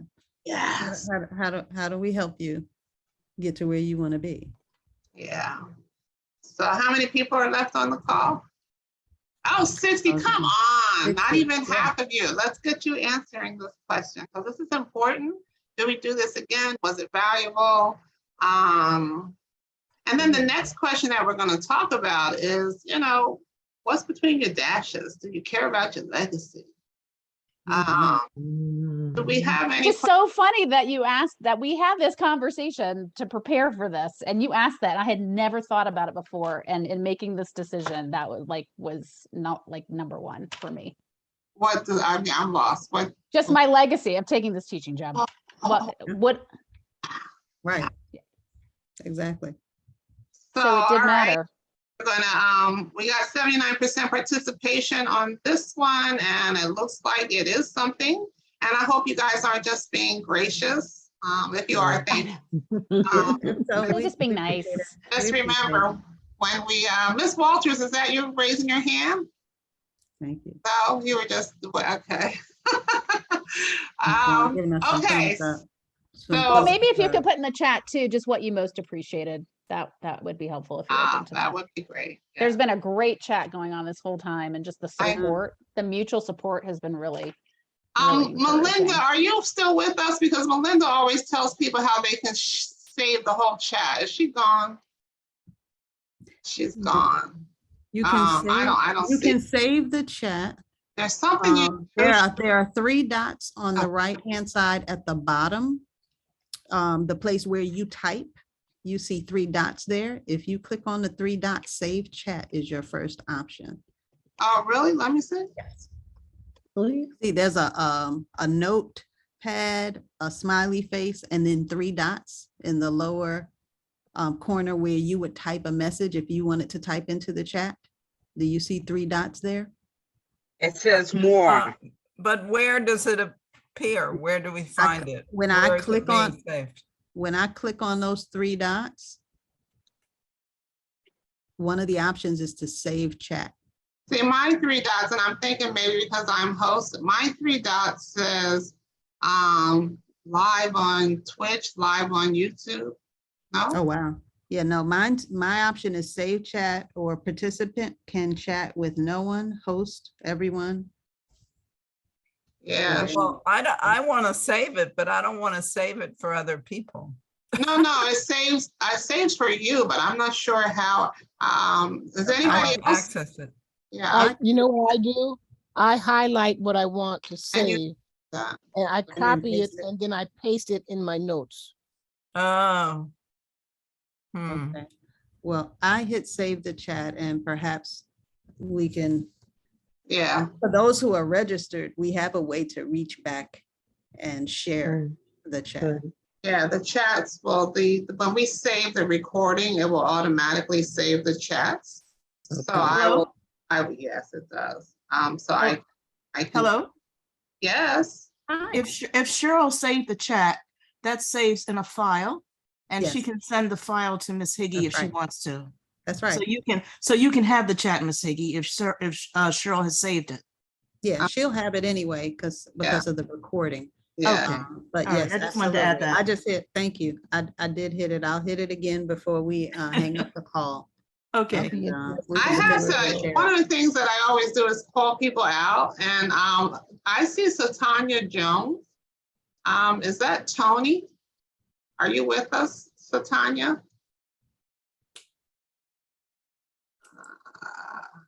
Okay. How come everybody I'm calling out tonight, they're like not responding? I think that's her, a young lady who's like family to me. And Miss Cox, you're with us all the time. Thank you so much, Miss Cox. Any words of wisdom? Hey, we have women of all ages on this call. So do we have any, and I'm not even going to define what elderly is, but if you feel that you're an elder and you've had some life experience that you think could be beneficial or useful to us, does anybody want to share your own story before we? Can I just Tanya share my said it's story? her. She couldn't unmute. It is her. She's there. She Who just is- can't unmute. So so Tanya, I think I can unmute you. No, they don't let you do that anymore. Okay, Tony, somebody wanted to share their story. I think it was you, Carolyn. Let me bring you in. Was that you, Carolyn, who was saying that?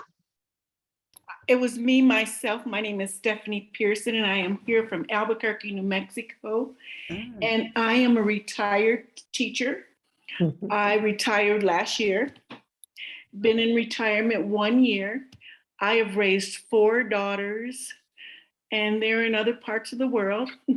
And I have 9 grandchildren and 8 great-grandchildren. I am 74 years old. I have lived a full life. I went from Ohio to California with my 4 daughters. I raised them single-handedly with God, and I raised them beautiful young women. They have gone on and done their own lives. I cried one time because I said they never came home. And my friend says, no, you should be glad. You should be glad they never came home. You taught them right. So they have lived their life, raised their children, and that's my life. I'm not pictured because let me put my hat on. Oh. I'm just going to share with you. I'm being very, you guys are so honest. I'm going to be honest with you. So I don't know where this had come, but my locks, I'm taking my locks down because I have so much going on this weekend. We're having an event with my Home Circle Club that is here in Albuquerque, New Mexico. It's been around for 108 years. It's our 108th year. And we're having an event online. And I'm also on my a pastoral search at our church. And we have another pastor coming in from Arkansas. So we're going to host that tomorrow. And that in my weekend, just hosting a pastor from someplace else. We're looking for one. So that's my life. I hope it's not my neighbor. Beautiful. Thank you. I'm married. This is my second marriage. My first marriage by my children's dad. And we divorced a long time ago. And then I've been married 12 years. I met my husband online. And that was at 60 years old. And we have been married 12 years. And so we're doing good. And I love it. So thank you guys. I will be back. That's why I said, I hope you guys keep this up. I saw that gather. What's the name of your When Black Women Gather. Oh, I should put my information in the chat at all, but I have your stuff, so I will add you all to my email list. I did register. Yes. Oh, good. So we look forward to seeing you. And one last thing. Can I say one last thing? Yes, sure. I'm transitioning from dark hair to light hair. Okay. and so my locks, I've had my locks for 20 years, 2003, 19 years, and I've cut them 17 times. Wow. But it takes a big time to groom them and take care of them, but I wouldn't change it for anything. But my hair's growing out gray. Right. So I don't want you to leave. And the reason I don't want you to leave yet, Miss Pearson, and the reason I brought Carolyn on is because Carolyn also married later in life. So I'll talk about, I don't know if that's a transition you want to talk about, Carolyn, but I just called you out. All right, but we also want to give Miss who's that, Miss Greener? Oh, Carolyn, and then Gloria Walters. We do see you. I want you to know we see you, and I definitely want to hear from you after. Sure do. Thank you, Helen. I had been married for 47 years. I went back to graduate school when I was in my 40s. So it's never too late to return to school, get an additional degree, get an additional career, start another career. Yep. Either an additional something you've been doing or something that you have been, or something different. I became a family nurse practitioner, and I worked at that for 20 years. In the later part of my marriage, I felt trapped in an verbally abusive marriage and struggled for quite a while before making the decision that if I was going to be happy and healthy for the rest of my life, I needed to make a change. So I did leave. My former husband and son were quite angry and unfortunately remained angry. My daughter seemed to accept it.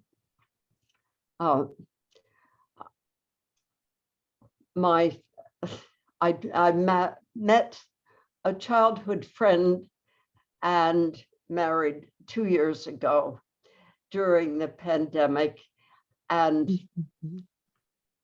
I am blessed now with having a wonderful partner, and we listen to each other and we talk a lot, and that makes me very happy. My former spouse died a few weeks ago. And so that makes me sad. I do not know if my children are going to make any funeral arrangements. That remains to be seen. But I have been in touch with my daughter, and my son is not speaking to me, which makes me sad, but I have to accept it. Thank you for listening. Hey, you, and I just want to say that congratulations on making choices for your life. And Micey, I hope that helps you with the decisions that you have to make in your life. And I just want to say, Carolyn, when you talk about your husband, you glow. So clearly it was the right decision for you at this time. Carolyn's a sweetie. She's been supporting my efforts for as long as I can remember. And we're about to go back to the theater, Carolyn, so stay tuned. For those of you who are in the South Jersey area, I have a relationship with one of the local theaters. They let me rent out the whole theater, and then we stay after the movie and have very deep community discussions about what we just watched. Usually they are Black movies that have something to do with politics, race, or just heroes in our community. So thank you two ladies for sharing that there is love later in life. Yeah. All right. Miss Walters, your hand has been up for a moment there. Yes, good, thanks. Are you hearing me? Yes, we hear you quite well. Very good.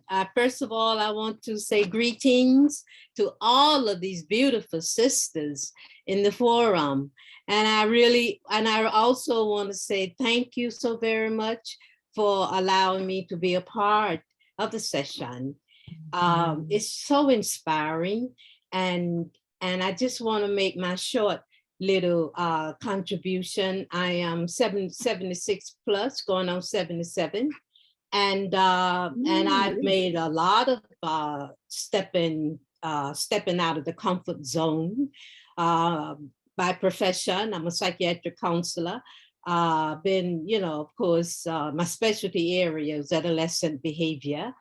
I lived in Jamaica. Well, I live between Jamaica and Durham, North Carolina now, because as an only child, I am caring for my mother, and my mother resides in North Carolina. I am originally from the South, from North Carolina. Decided that I needed to remove myself from America, during those revolution times. I need to go to a predominantly Black country. So I decided to look for a job in Africa, but it was during apartheid time. So I chose not to go then. And then I got a job working in Jamaica. So I live in Jamaica for 40 some years, married to a Jamaican, 30 some years. And like I said before, my profession there was adolescent behavior, looking after children with mental issues, mental problems. And I did that for a long time. And now I'm an adjunct lecturer for the University of the West Indies. But in regards of stepping out of that comfort zone, I do. And I really want to share this with some of the sisters that say they can't find themselves, or they don't know what themselves are about. Who am I? What am I about? And all of that. And I like the responses of terms of looking in a mirror and talking to yourself, looking at those pictures that you adore, and reminding yourself of who you are. Fasting, meditation, yoga, I strongly recommend. Fasting, meditation, yoga, please, my sisters. We've got to get back into yourself and find out who you are and what you are about. Journaling, all of those things are very effective, my sisters. They're very effective, and they work fabulously. And I do intermittent fasting. You can go online and you can check it out. and I do ADF fasting, and I do serious meditation. I do breath work. All right. So at 76, 77, I have no aches and pains, no medication. Don't believe in medication. It's the food. We've got to look at what we put in our structure. We've got to do that. So I feel strongly, as you noticed in my tone, because you're my sisters. And someone shared it with me, and this is how I got to where I am, and I just want to pass it on to somebody else. It works.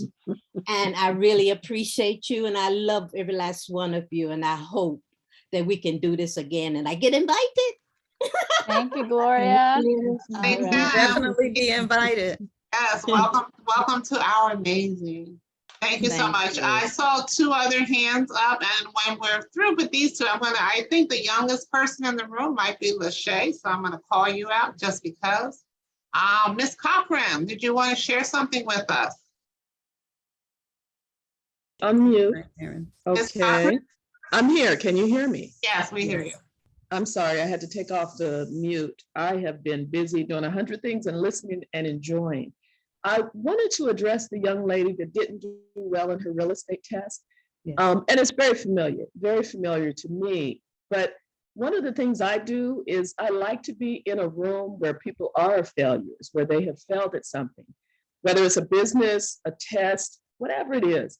I would rather be around people that are like that. So I would say, don't worry about it. Everybody's not a good test taker.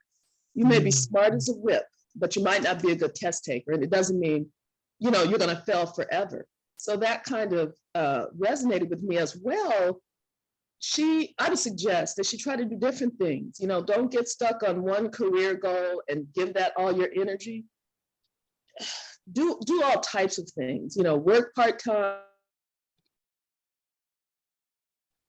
I've worked 2 jobs at different times because I like money, so if you're that kind of person, and don't rely solely on this real estate goal. It is a great goal, but it's not your end all. So make sure you're doing a number of things. I had an aunt that passed away, and she would always say, you need to laugh daily, even if you have to pull up a video on YouTube. So I do that every day, probably the end of my day. It's so important for your health, and then do other stuff. Join a walking group, join a book club. I've been in the same book club for 40 years. Our kids are all grown now, but we still have fun. So do stuff like that. Go to museum tours. There's a lot of free stuff if you're not working that you can do and have fun with. And then the other thing I wanted to tell you about something that I've never done. I started doing what's called dragon racing. And it's basically boats, and it's all women. We get in and we row, and it's a competition. But it's a water sport. It's loads of fun. I'm one of the few minorities. There's not a lot of people that look like me, but I'm perfectly fine with that. So just, step out of your reign of comfort, do some things that are fun. The real estate will come when it's time. Just make sure you do other things. Lastly, I have 2 sisters that retired. They were so bored, they didn't know what to do with themselves. And that's what happens. Don't stop working because all your girlfriends say, oh, you need to retire. If you don't have a plan or a goal, and you don't travel, and, perhaps you have a spouse, or you got to have something going for you. There's no rule that says we have to stop working at a certain age. If you feel good, like most of us, go to work. You're around and people. I think I'll echo that. I think I'll be working forever as long as I possibly can, because I'm going to be doing things that I like to do. Exactly. So, and one of the best pieces of advice I received when I was in between careers was to serve. And so I did. I went out and I volunteered, had the best fun in my life, and met people, and it segued into a job.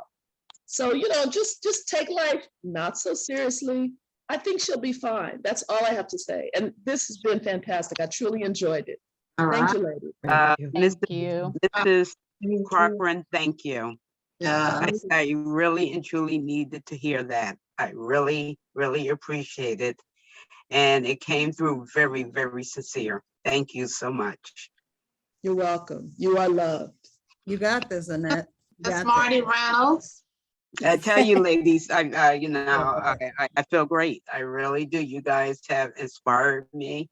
You guys have motivated me. And I'm not just talking just to be talking. I mean, thank you.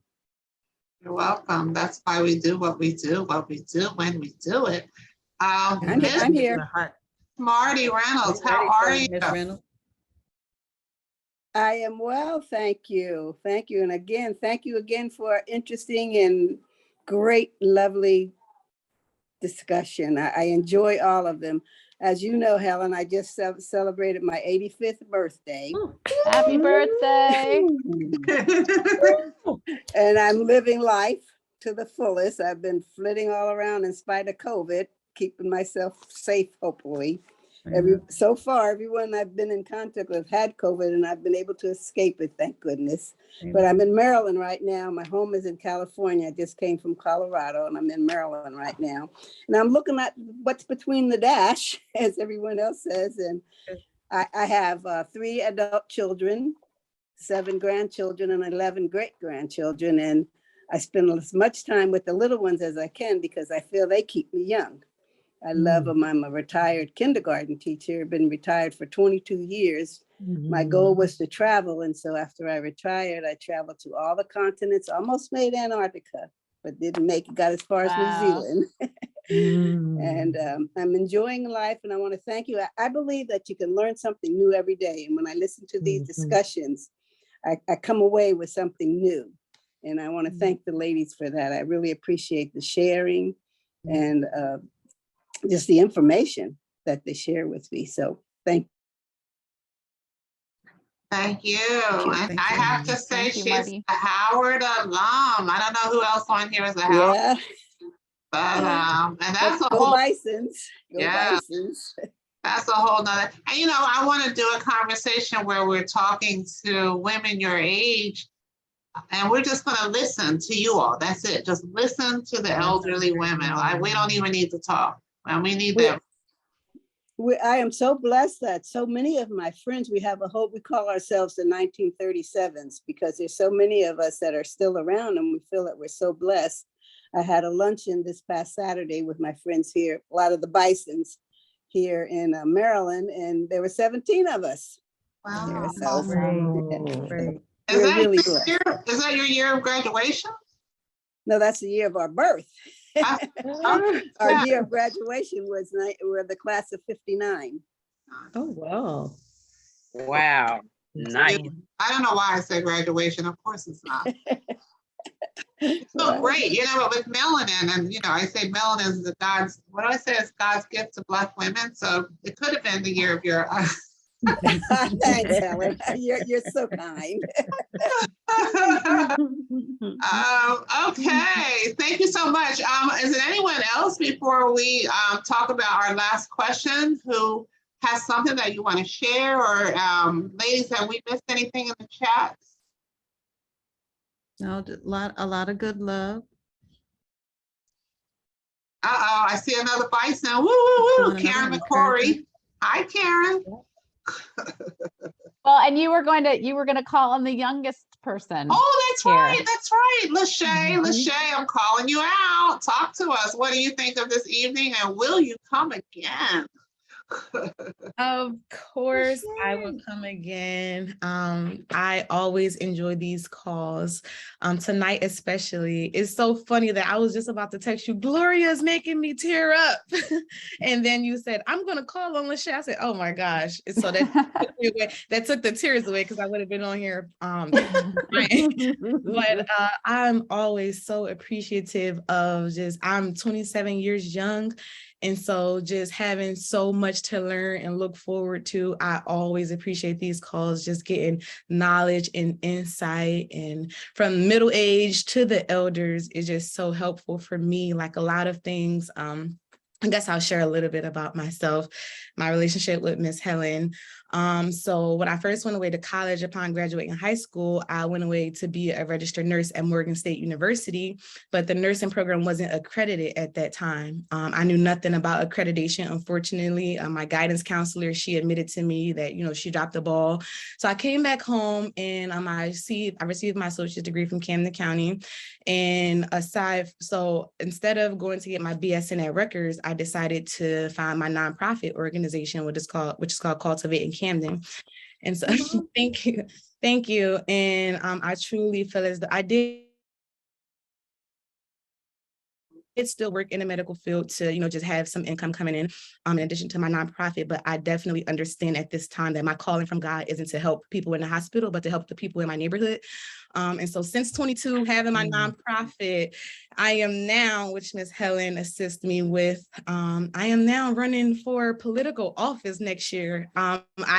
It started from a science major to city councilwoman of Ward 1 at 27 years old. This was never in my vision or my thoughts, but I truly feel like this is divine from God. And so even with Ms. Gloria speaking on just meditation, learning to tap into all of that and, starting to find myself as a young woman and a young adult, these conversations contribute tremendously to that. So thank you, ladies, so much. I know someone who is younger and has a nonprofit in DC, and she totally should run for office. So I would love to figure out how to connect you two so that she can receive some of your inspiration. Yes, I love like-minded individuals. So I am here for it. I'll put my info in the chat.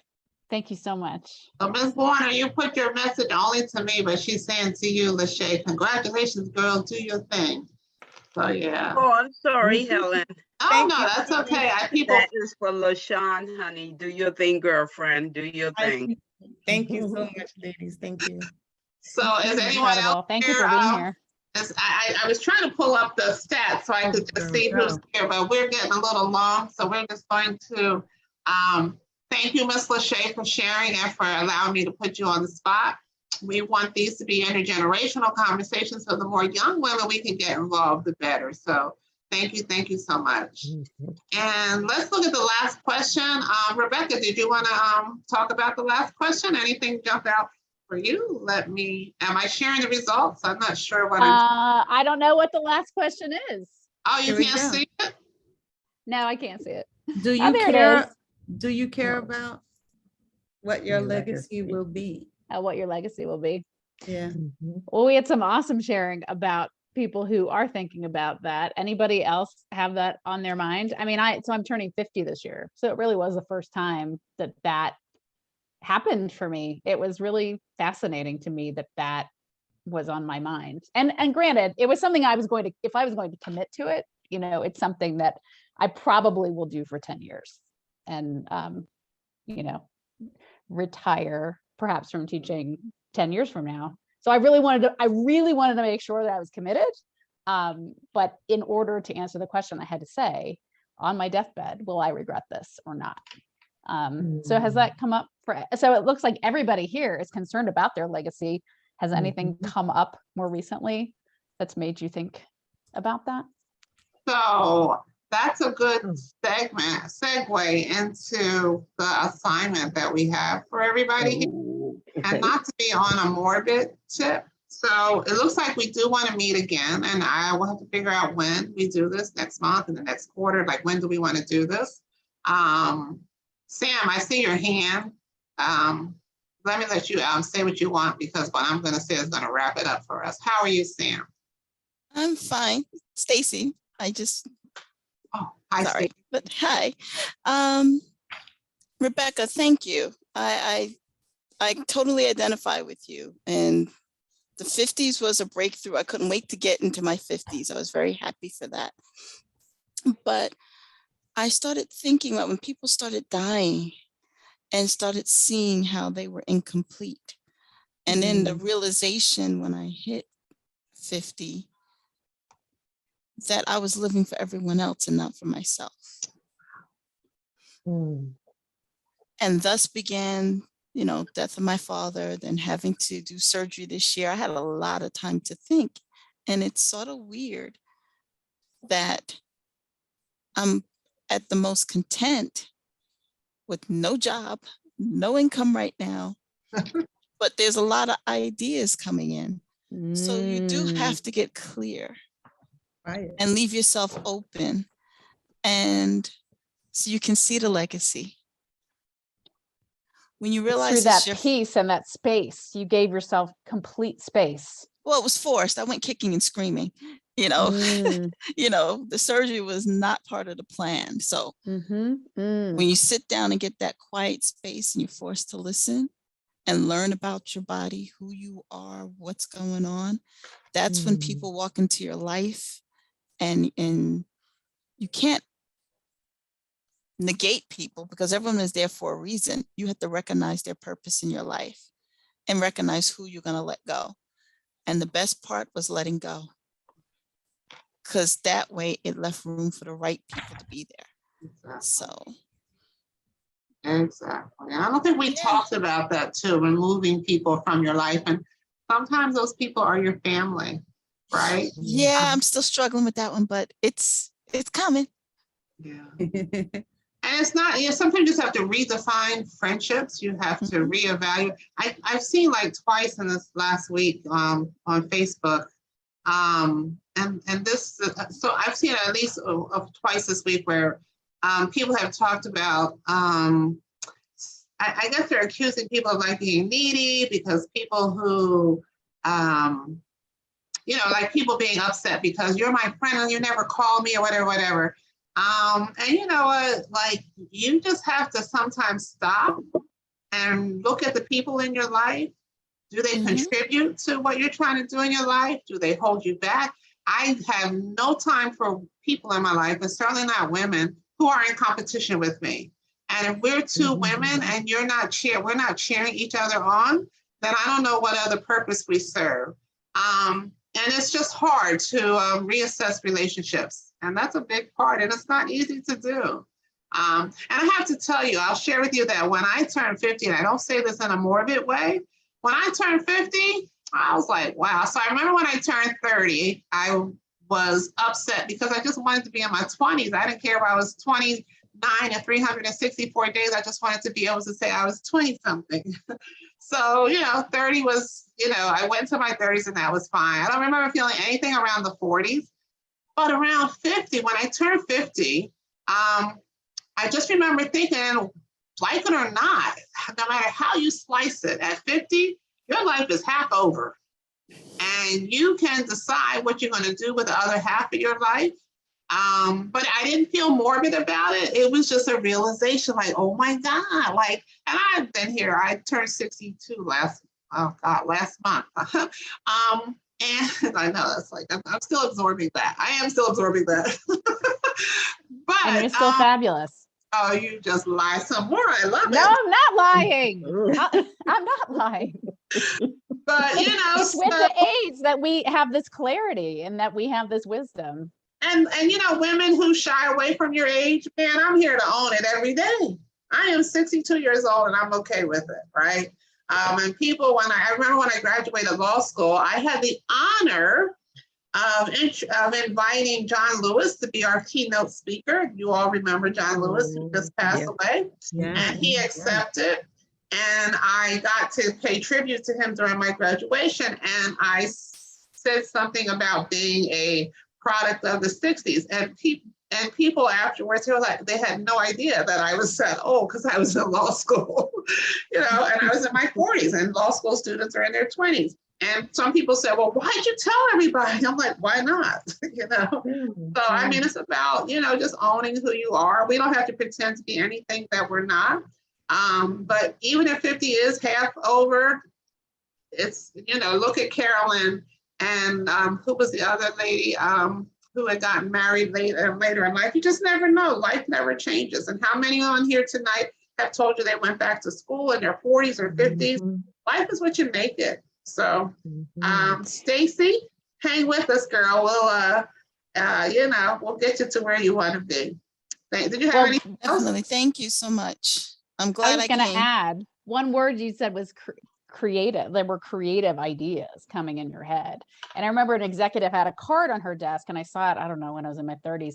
And it said, life is not about finding yourself. Life is about creating yourself. Yeah. And I honestly, in my 30s, I didn't know what that was. And until I kind of had these crises, I was like, oh, I get to decide. Yeah, you get to decide. When I talked to the ladies at the institution, I called that speech the comeback, reinventing yourself. And they're coming back from, a different kind of situation, but we can all come back and decide who we want to be next time around. So Stacy, thank you for coming and we hope to see you again. So I'm going to I'm going to guess that we've hit on everybody who wanted to say something. Is that right? Because we're going to wrap this thing up, but we have an assignment for you. Usually, I'm sure everyone has seen that assignment that says, what would I tell my younger self? And the assignment that we have for you along those lines, but differently, is, I don't even know where I heard this. Somebody talked about, what do you want your eulogy to say? I hope that doesn't sound morbid. Does that sound morbid to you all? No. No. I just never gave it a thought. Well, not true. I always said that sometimes in my mind, I said, when I die, there's gonna be no one at my funeral but the past. Oh, stop. Well, we need to change that, don't we? You get the pen. You have the pen. You have the paper. It's your story. I can see myself looking down from heaven saying, yeah, okay. And then the ones that really got on my nerve, when I see them in heaven, I'm gonna say, damn, you made it? We're gonna work with you, Miss. We certainly are. We've got some work to do. But yeah, so that's what I want you all to do. We talk about what's happening. Somebody mentioned dashes just a few minutes ago. Like, I think it was Miss Marty. What have you done between your dashes? How do you want to be remembered? Barbara Clark, I know you're a writer. I see you writing. Yeah, she's like looking. Yes, I see you writing. Barbara's reinventing herself. She's coming back with her poetry. She didn't even talk about it. Yes, I'm calling you out. Yeah. And Barbara's a writer. So yes, I'm calling you out, Miss Barbara. This has been great. Since I put you on the spot, what do you think that means when we talk about writing your eulogy and what's between your dashes? Where would you, as a writer, where would you recommend that people start with that? Wow, I think one of the key things is, and you said it earlier, someone said it earlier, we have to, whatever gives us joy, we have to follow that.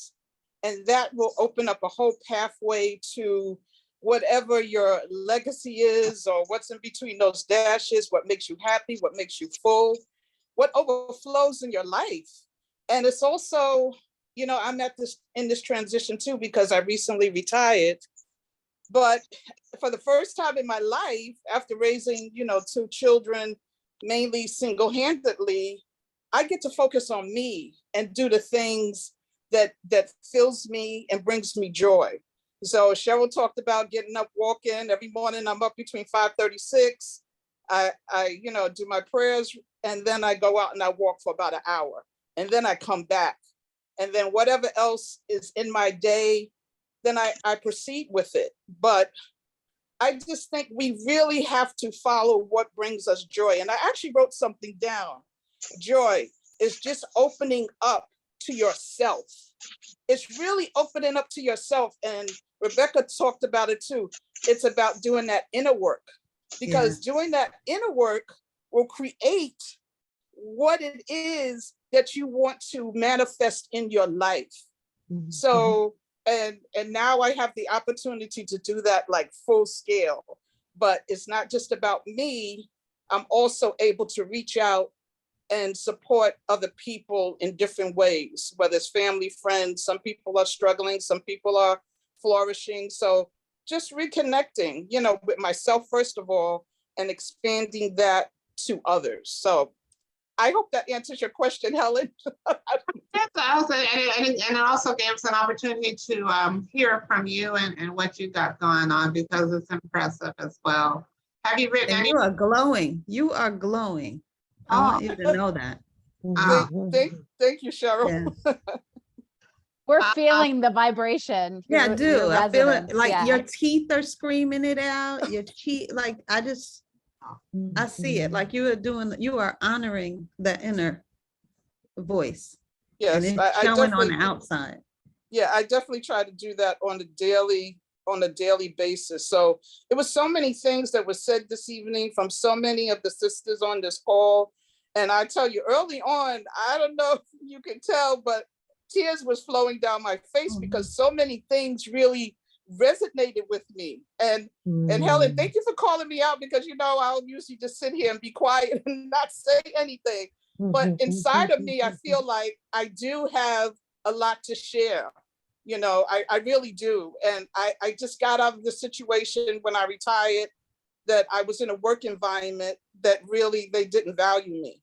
So I really have been doing a lot of inner work, because I know I do bring value.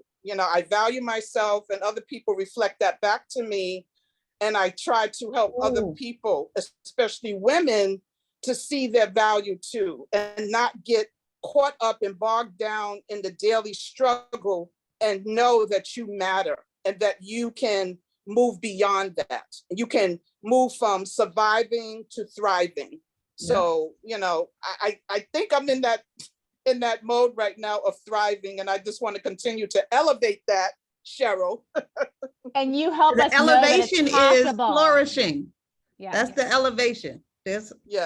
And So knowing thank that you. it's possible. Yeah. Yeah. Thank you all so much. This is great. I hope you do it again. Thank you. We absolutely will. The feedback tells us that we must do it again. So let me see. So I'm going to, you guys, you saw the results, right? For this one, it was pretty, okay, what your legacy I'm will be. glad that there's no one who said no to that question. So I appreciate that, right? So that was a good thing. So that's the homework, is to write the eulogy, right? Is that the homework? That's the homework. That's the and homework. think about it from not a death perspective, but what are you pouring? What are you pouring out of this earthly vessel before you go? Yeah. That's what the eulogy is about.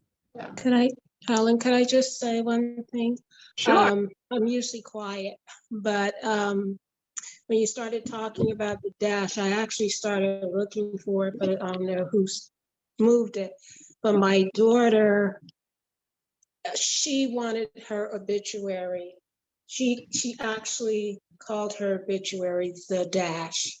So she died at 40, and she basically, she was 41. She basically wrote out a little bit, but she didn't want people carrying on at her funeral. But there's that old saying, let the life I've lived speak for me. So everybody got up and said, this is what I have. This is the dearest part of the dash that I received. And that was very, very poignant. So it's a good thing. And what you're saying, we do. But when you start talking about the dash, that was particularly meaningful to me. But this has been such a great uplifting program. And yeah. Thank you so much, Charlotte. She's here with us. When you said the dash, I just got like chills everywhere in the most beautiful way. Exactly. Thank you. Oh, ladies, we have to figure out how I think, what we can do is, as we write our eulogies, maybe we'll create a depository. Well, it's kind of private. So what we'll do is when we meet again, and I'm talking this out loud, so Cheryl and Rebecca, if you have some other concept of how we can do this, then, absolutely, chime right in. But I'm thinking if everyone writes out their eulogy, that could be the start of our next, gathering. We can talk about the eulogies and what we, because it actually is just a moment for you to stop and think about yourself. What's important to you? What do you want people to say about you when you're gone? Does it even matter? I personally, when we talk about funeral, I don't want a funeral. There will be no funeral. So you all know, it's on record right now, there will be no funeral when I die. I like what the Muslims and the Muslims specifically, from what I understand, is 40 days after the person's gone, you gather in celebration of that person. So for me, it'll be on a beach, probably on a cruise, something like that, and just party, have a good time, tell Miss Higgi stories, and that's it. There will be no tears. And people, when you're gone, people can do whatever they want to do. But I'm just telling you, all on this call, if they do something different, you let them know that they're violating my wishes. And I will come back to haunt them. But no, on a good note, seriously, the assignment is to think about what it is that's important to you, because that's what you're really going to think about as you're writing this. What's important to me? And Maisie, who I think might be gone by now, this might even help you find clarity and decisions that you're trying to make right now in your life, because you're going to look forward and then you're going to look behind and say, what do I want? What do I want to be? Where do you want to be? You know, none of us knows how much time we have. I could, you know, be gone tomorrow. I could live another 40 years, and that goes for everybody on this call. So, you know, what do we want to do with it? What do you want between your dashes? What do you want people to say about you? Did you ladies want to jump in any way on that?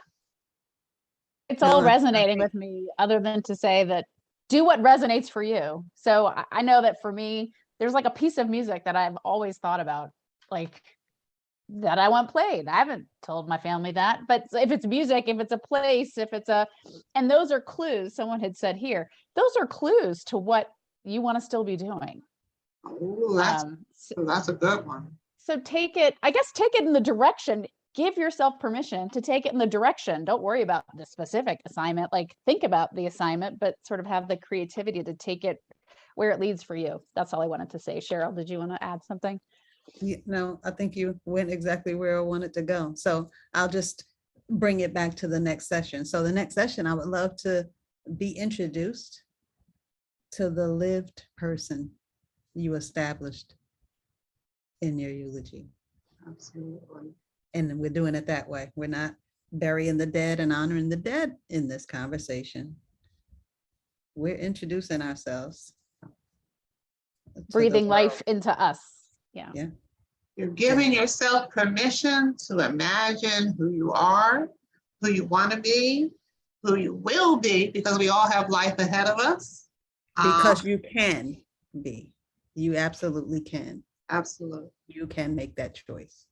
So there's a question. Are we noting what we have done in our lives or what we want the funeral to be? Oh, don't think about funeral. It's about the dash. It's not, I talked about, it's not about a funeral. Trust me. We're about the living, the lived experience. And if it's something that you haven't done, but you know what, this is what I want. This is a good way to you to be thinking about, am I doing what I want to be doing? So as you're writing this and you're thinking like, when I'm gone, I don't like what I'm seeing here. I don't like what I see that people are going to remember me as. So that's a red flag for you to start thinking, okay, so what do I want to be said? And, you know, and how do I start moving towards making that happen? And Karen in the chat said the roadmap to manifestation if you choose to take the steps. Absolutely. Love it. And I just think giving yourself permission to write your story. This is what we're talking about. Write your story. Yeah. And if you're in a stuck place, to remember that the stuck place, if it feels grayed to you or just confusing or not clear, someone said to me, think of it as a turning, like in a beautiful book, turning the page and it's blank. You get to decide.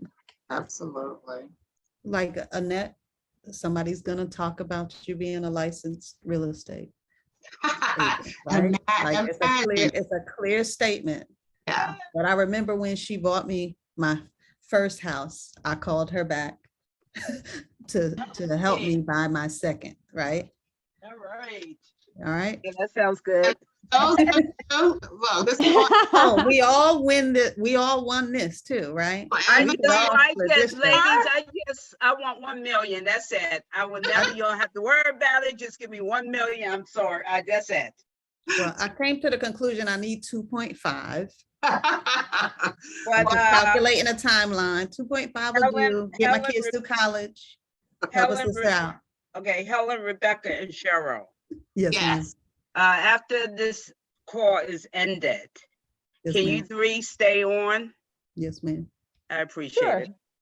I appreciate it. Which state is the lottery? Is that DC, Maryland, or Virginia? So that Pennsylvania. is 1 million, and it's across the country. Oh, it's across the country. I bought some in Colorado. Yeah.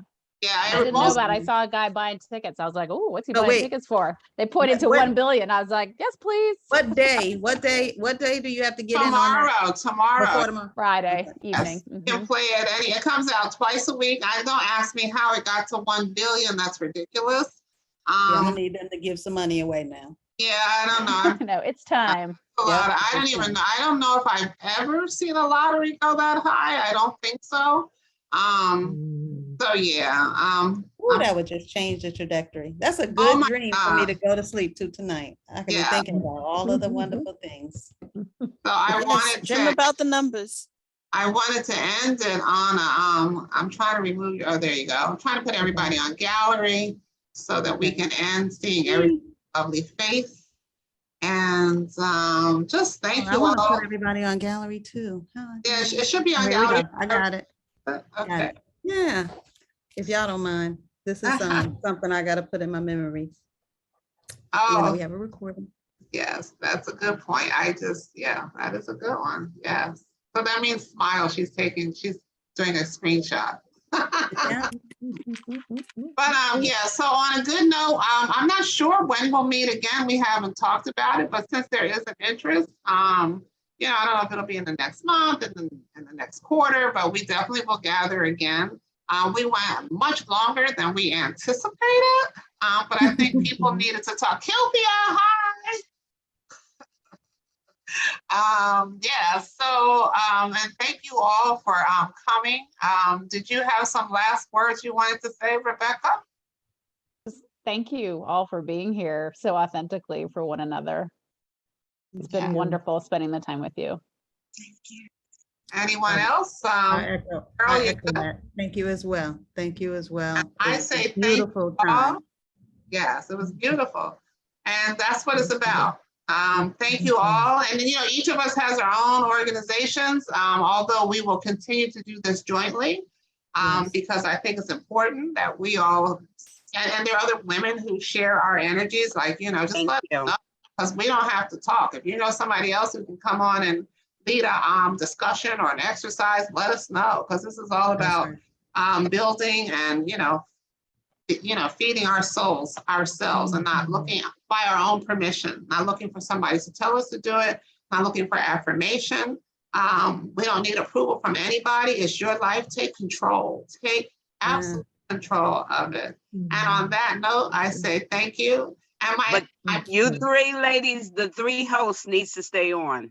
Oh, yeah, well, we wouldn't dare leave you out there, Ms. Warner. But at this point, I'm going to stop the recording and say thank you all and good night.